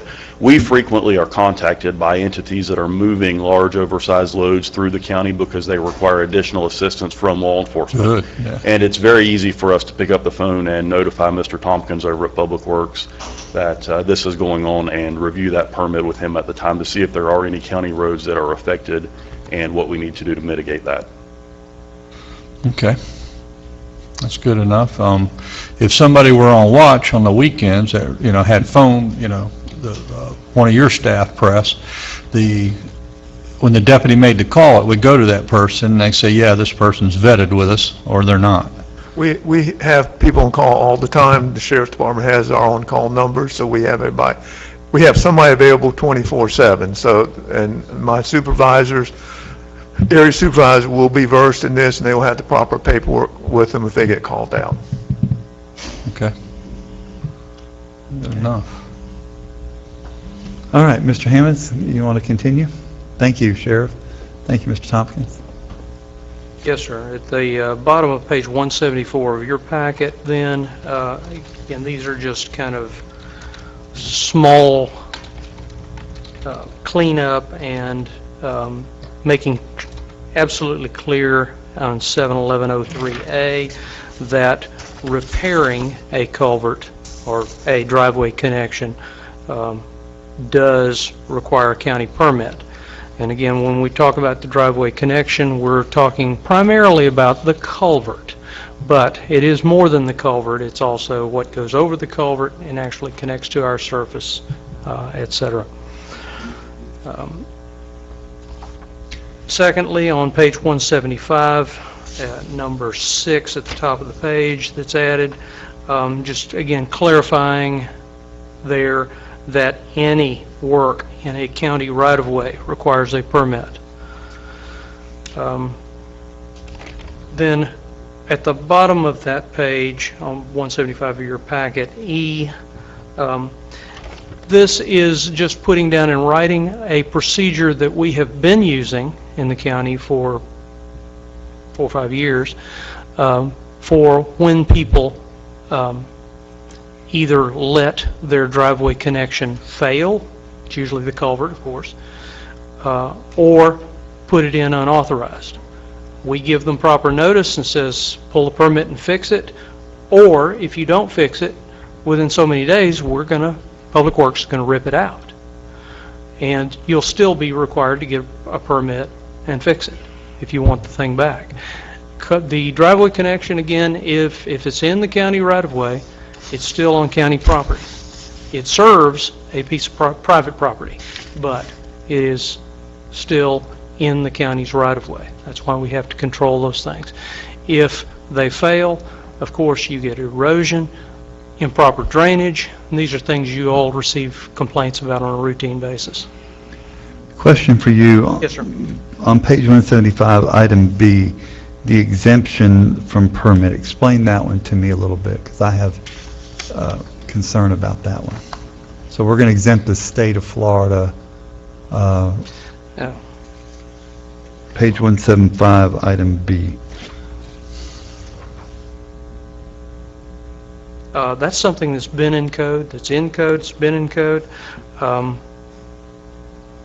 see, connection to... So give me an example of how that would work. And again, I'll have to defer to press on that. That's an issue that's been in code, but where county right-of-ways intersect, this is what he's doing.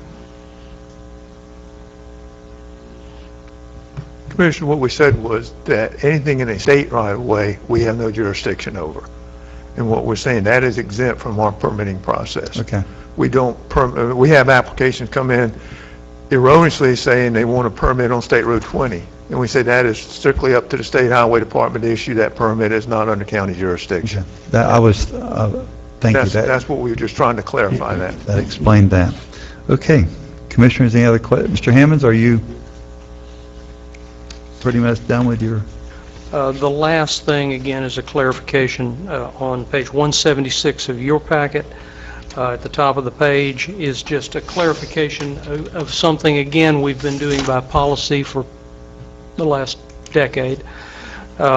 Specifically, whenever somebody does create a lot, usually through a lot split, they typically, or they frequently, create access to that lot by an easement.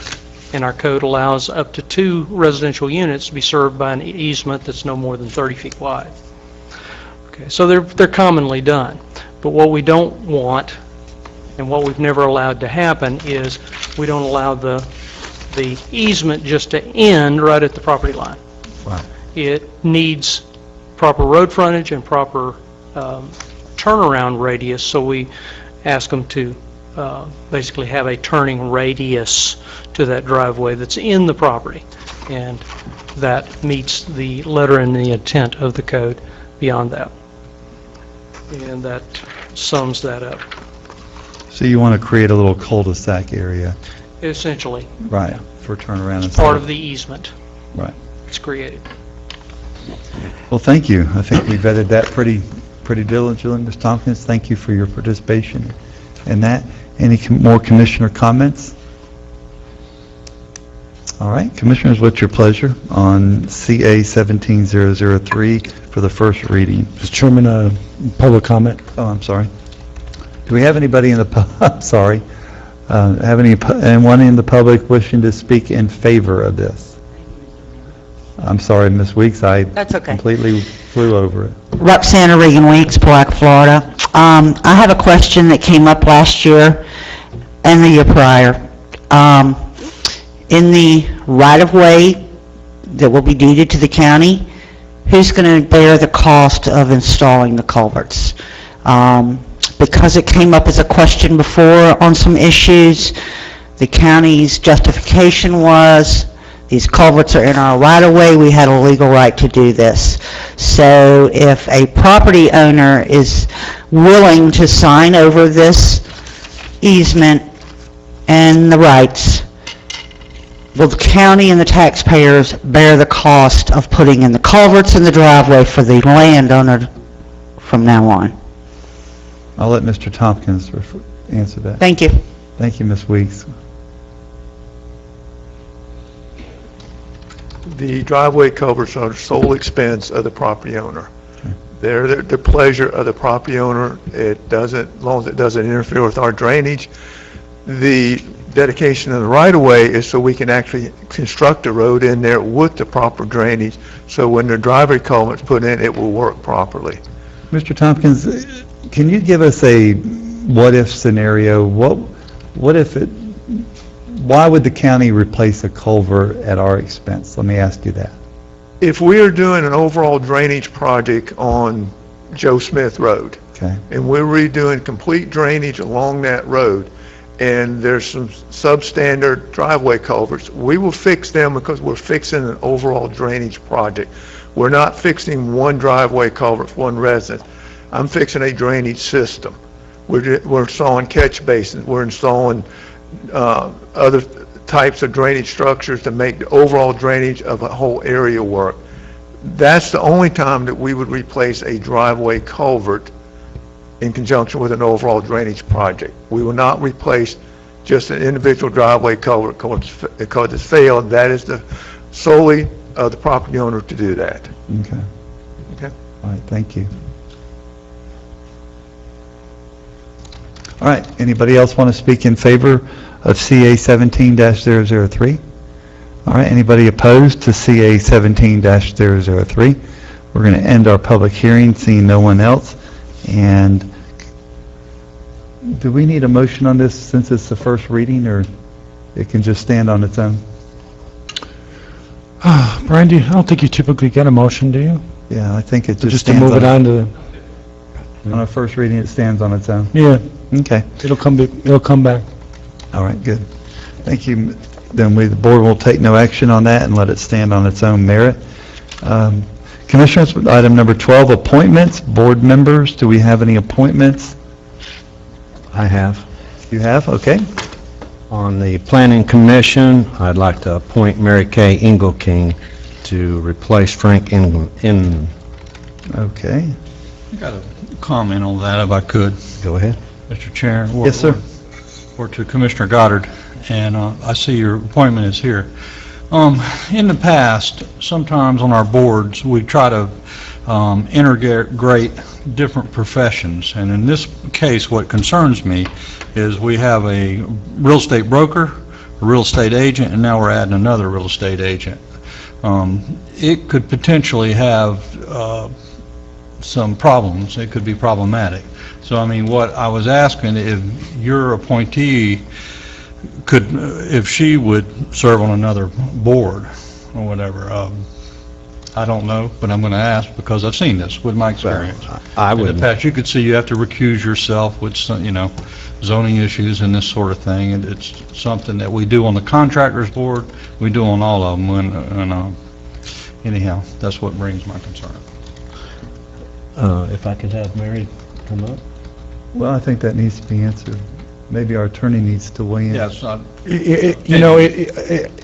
That's a valid concern. We do have 2 real estate professionals on that board. Having a third one, it does increase the chances that there are conflicts and that individuals have to refrain from taking action because of the nature of that board and what they're doing. So that we had an example of it today, by the way. One of the earlier. And it does come up. I do represent that planning commission, and it does come up. Typically, most often, it does involve a real estate professional because of some involvement in what's being proposed.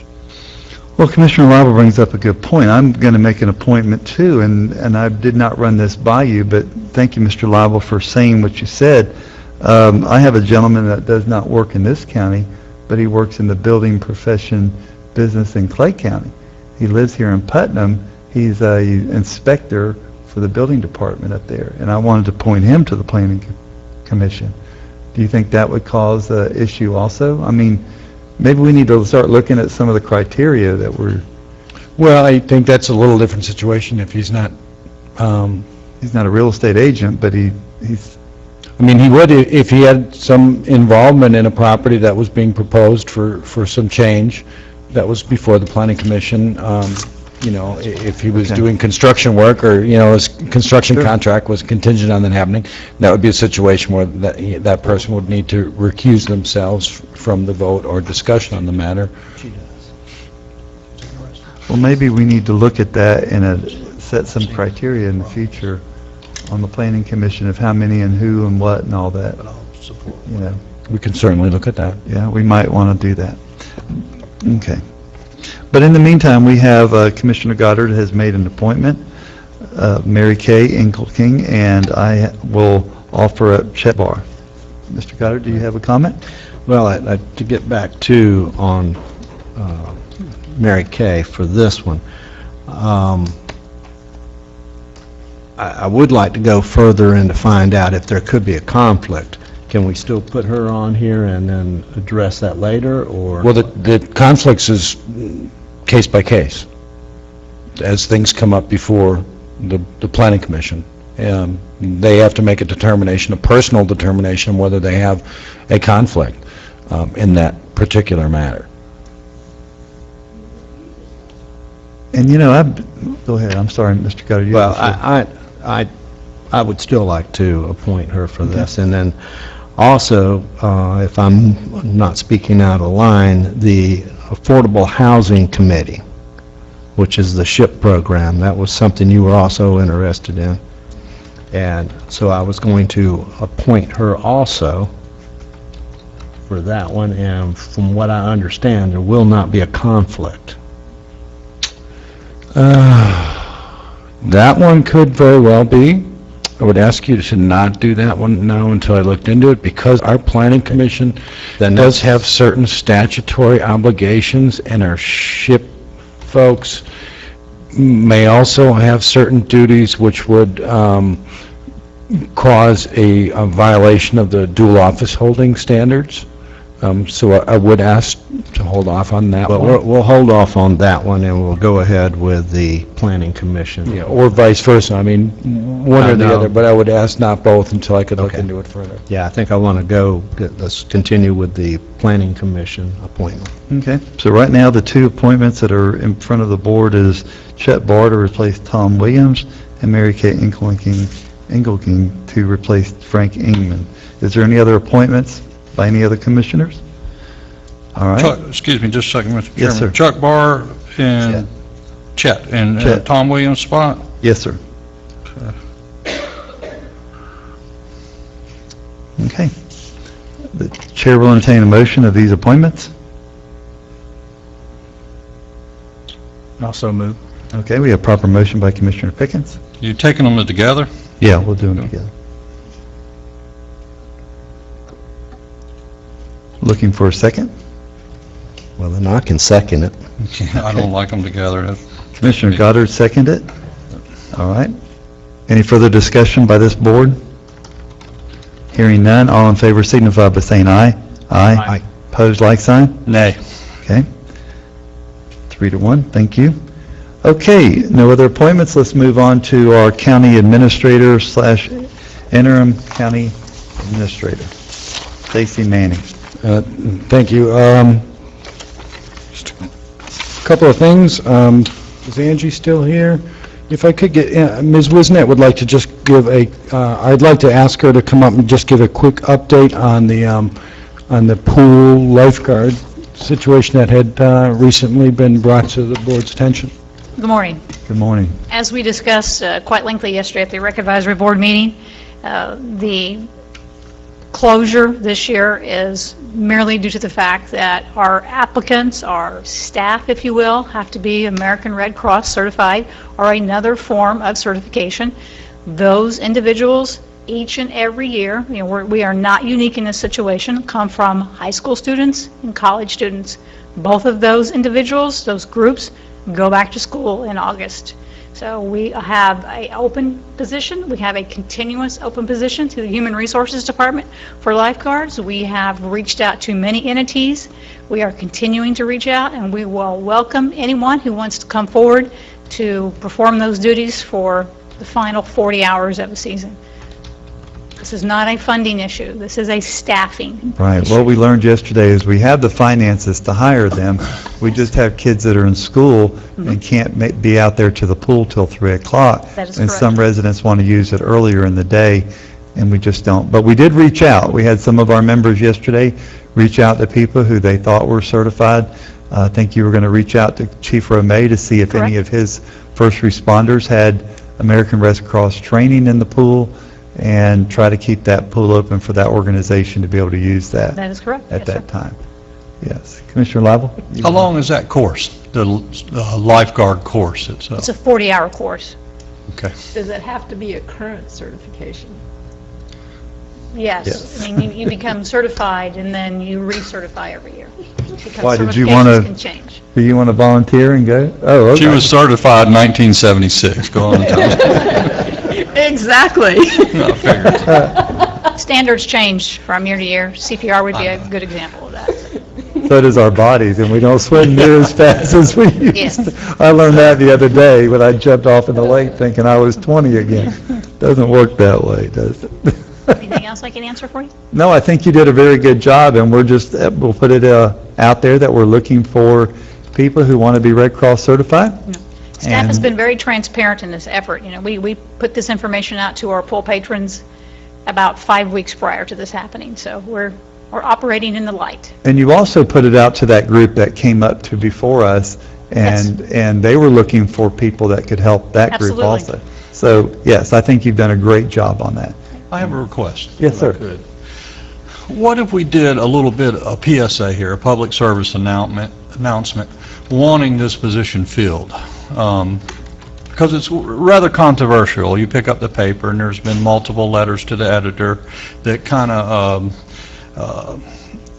they don't shed positive light on our organization as far as this issue goes. But it's not as bad as what we're reading. I mean, what if we went out and actually did an ad saying, hey, looking for all lifeguards that are currently We you know. could certainly put something in the paper, That's what I'm asking. advertising for the position. We I would like to get don't normally proactive do on that, this but because it's, I agree. yeah. we can do that. Mr. Chairman, what do you think? I think it's a wonderful idea.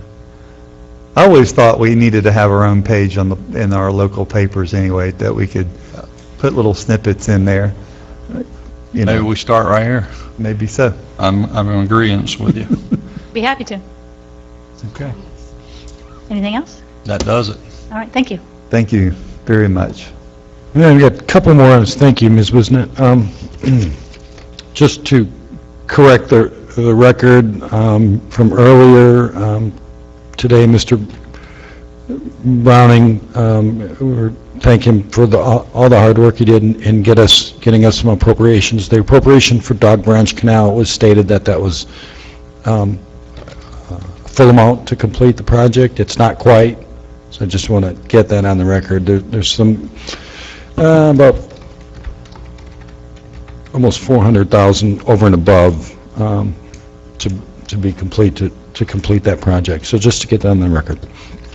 Then the other thing I wanted to do, and this, I guess, in and of itself is somewhat of a public service announcement.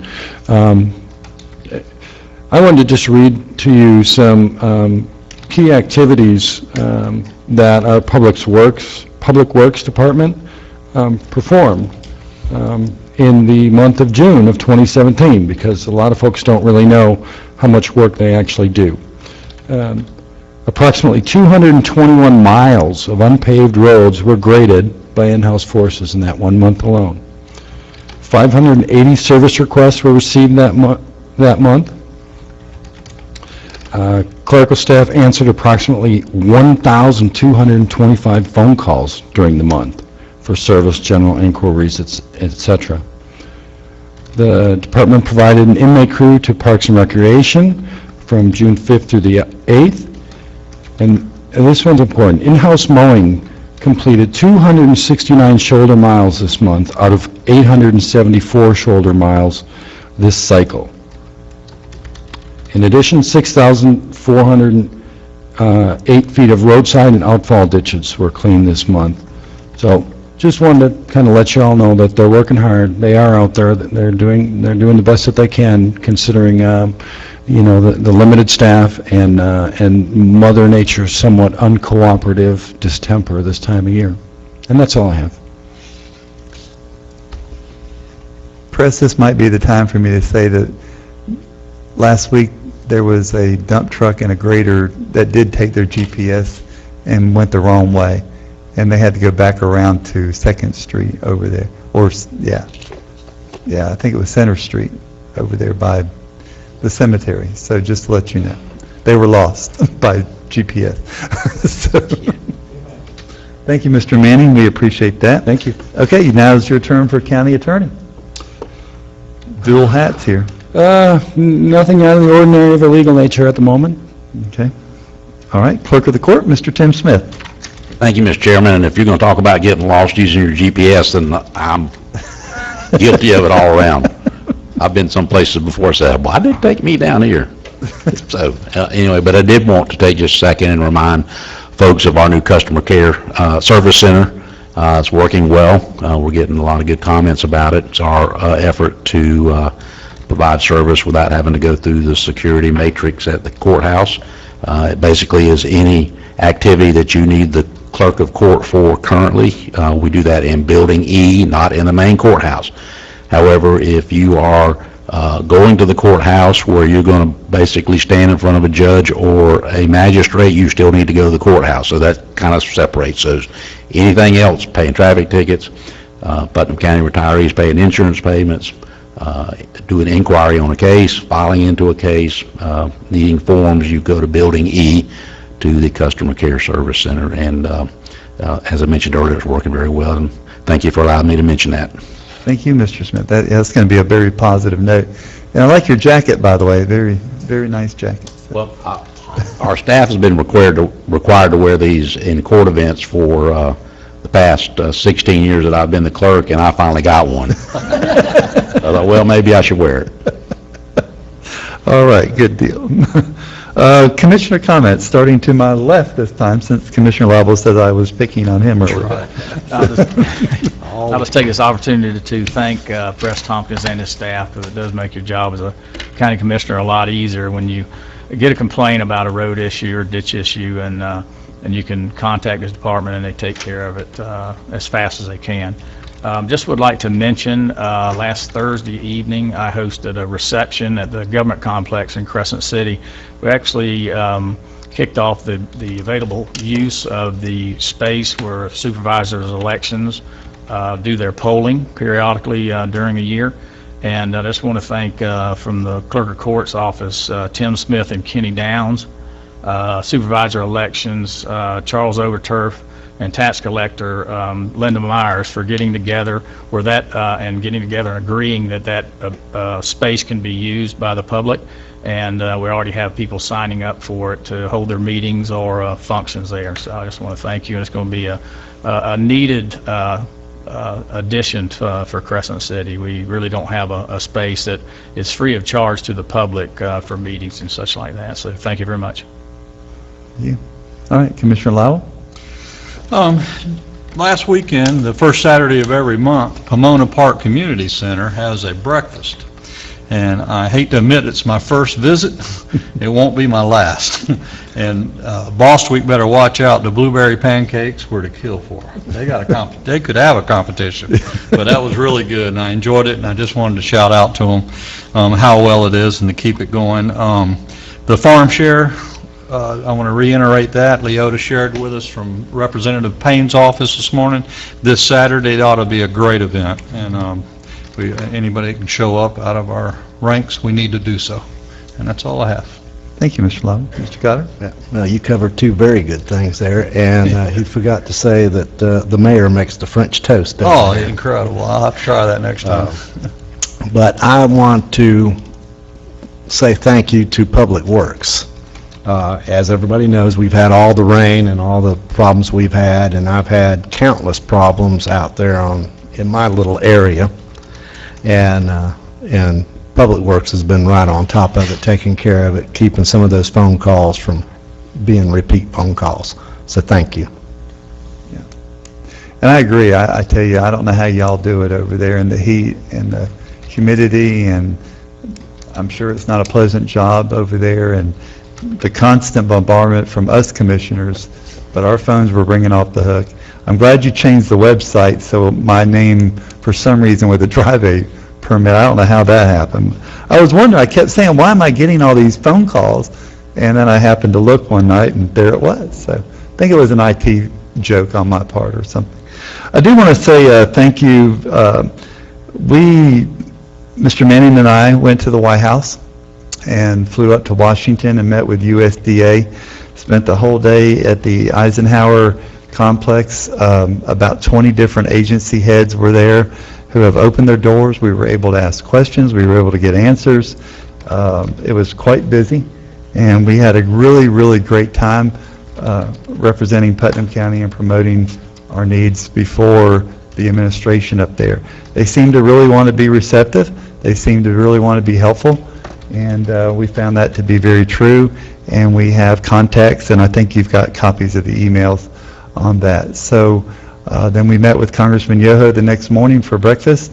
He had some pretty good ideas of things that he wants to do here for Putnam County.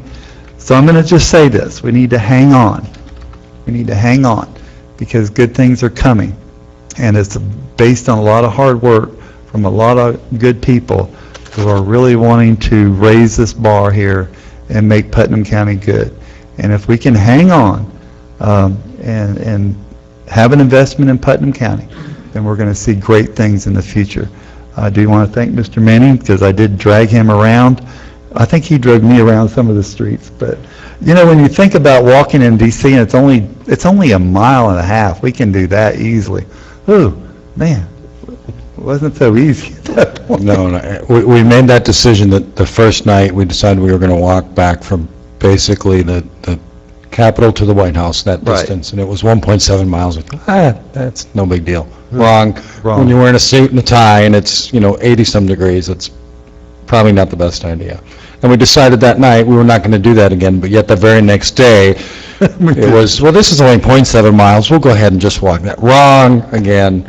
No, those were bad decisions. So they have a pretty neat thing called Lyft up there, where Mr. Manning was very efficient, where you get in touch with somebody and this red car stops and Humberto picks you up and takes you where you're going for a fee prearranged, and it was a pretty neat situation. So that's how we maneuvered around Washington, D.C. I do want to say I got this little card here. I'm going to be giving it to somebody. It was brought to me from a friend of mine that came from Georgia the other day, and it's a Citizen Litter Patrol card. And you can fill it out and mail it into this government entity about if you see littering taking place. And I thought that would be a really good idea for Putnam County if we had littering problems. You know, if you saw it, we could put it out there. So I'll be bringing that up later on, but I just wanted to say that. Thank you all for a great meeting. Mr. Chairman. Mr. Smith, I'm sorry. Because of your conversation, could I make a couple more comments about Washington and Representative Yoho? I know that he's indicated in the past that one of his desires is to assist us with the internet deserts that we have in our community, and we meet once a month with Bob Stender, and we've been discussing for it's been a number of years of how to get better internet connection to Crescent City. We have a need in our office because we are a full-service center there for our customers, and so is Linda Myers, and we really struggle with being able to do a comparable job there as we do here. Now, it's not the same in Interlochen. We have much better internet connection, but in talking to him, I know that you're going to have further conversations later this month about next year's budget and still looking at ways to reduce that, and I understand that. But I want to stress the importance of IT to all of our efforts anymore, because we are so tied to technology that we every day there's a new requirement that's either given to us or mandated to us that we have to do something that requires some technology, and particularly access to the internet, both going and coming to our office. And I don't want to miss an opportunity to speak to the need that we have of IT. And when Bob was elevated to his job was not filled, and I understand that, and he was a group administrator prior to being the director of IT. So I hope that when you have those discussions in the upcoming month about next year's budget, that you'll keep in mind that it's really important to us to be able to do that. And as you develop your priorities for the upcoming legislative delegation meeting, that I hope that those internet desert issues continue to be somewhere in our packet to those folks, so that when an opportunity comes up and our representatives are out, it would be a reminder to them that we still have those issues in our community. And it's not just for people to go on Facebook, but it really is a driver of enterprise. And when those areas don't have them, it limits ability for people to be entrepreneurs, whether they're involuntary or not. But it's like, when folks in the United States didn't have access to electricity, and, the federal government finally said, everybody's going to have access to electricity, and those that provide electricity are going to have to, in their business model, know that there are areas that aren't going to be profitable, but the larger areas are going to be, and you got to weigh all that in that process. So I know that we maybe don't have as much leverage as we used to with utilities, with franchise obligations and right-of-way that we provide them to use right-of-ways. But wherever those opportunities are, we should be pushing those providers that provide internet service in our county that you have to get into those areas. There's no if, ands, or but about it. Don't come to us and ask us to allow you to be in the profitable areas if you're not also going to serve the less profitable areas. So I hope that we keep those conversations as we move forward over the next few months with our representatives. So thank you for allowing me to take that opportunity. Thank you, Mr. Smith. And that was very well noted up in Washington also, that, you know, it wasn't just our county. It's a lot of counties in Florida that have no service in some areas. So I agree. All right, is there anything else? All right, hearing no other business, we're going to adjourn this meeting. Thank you.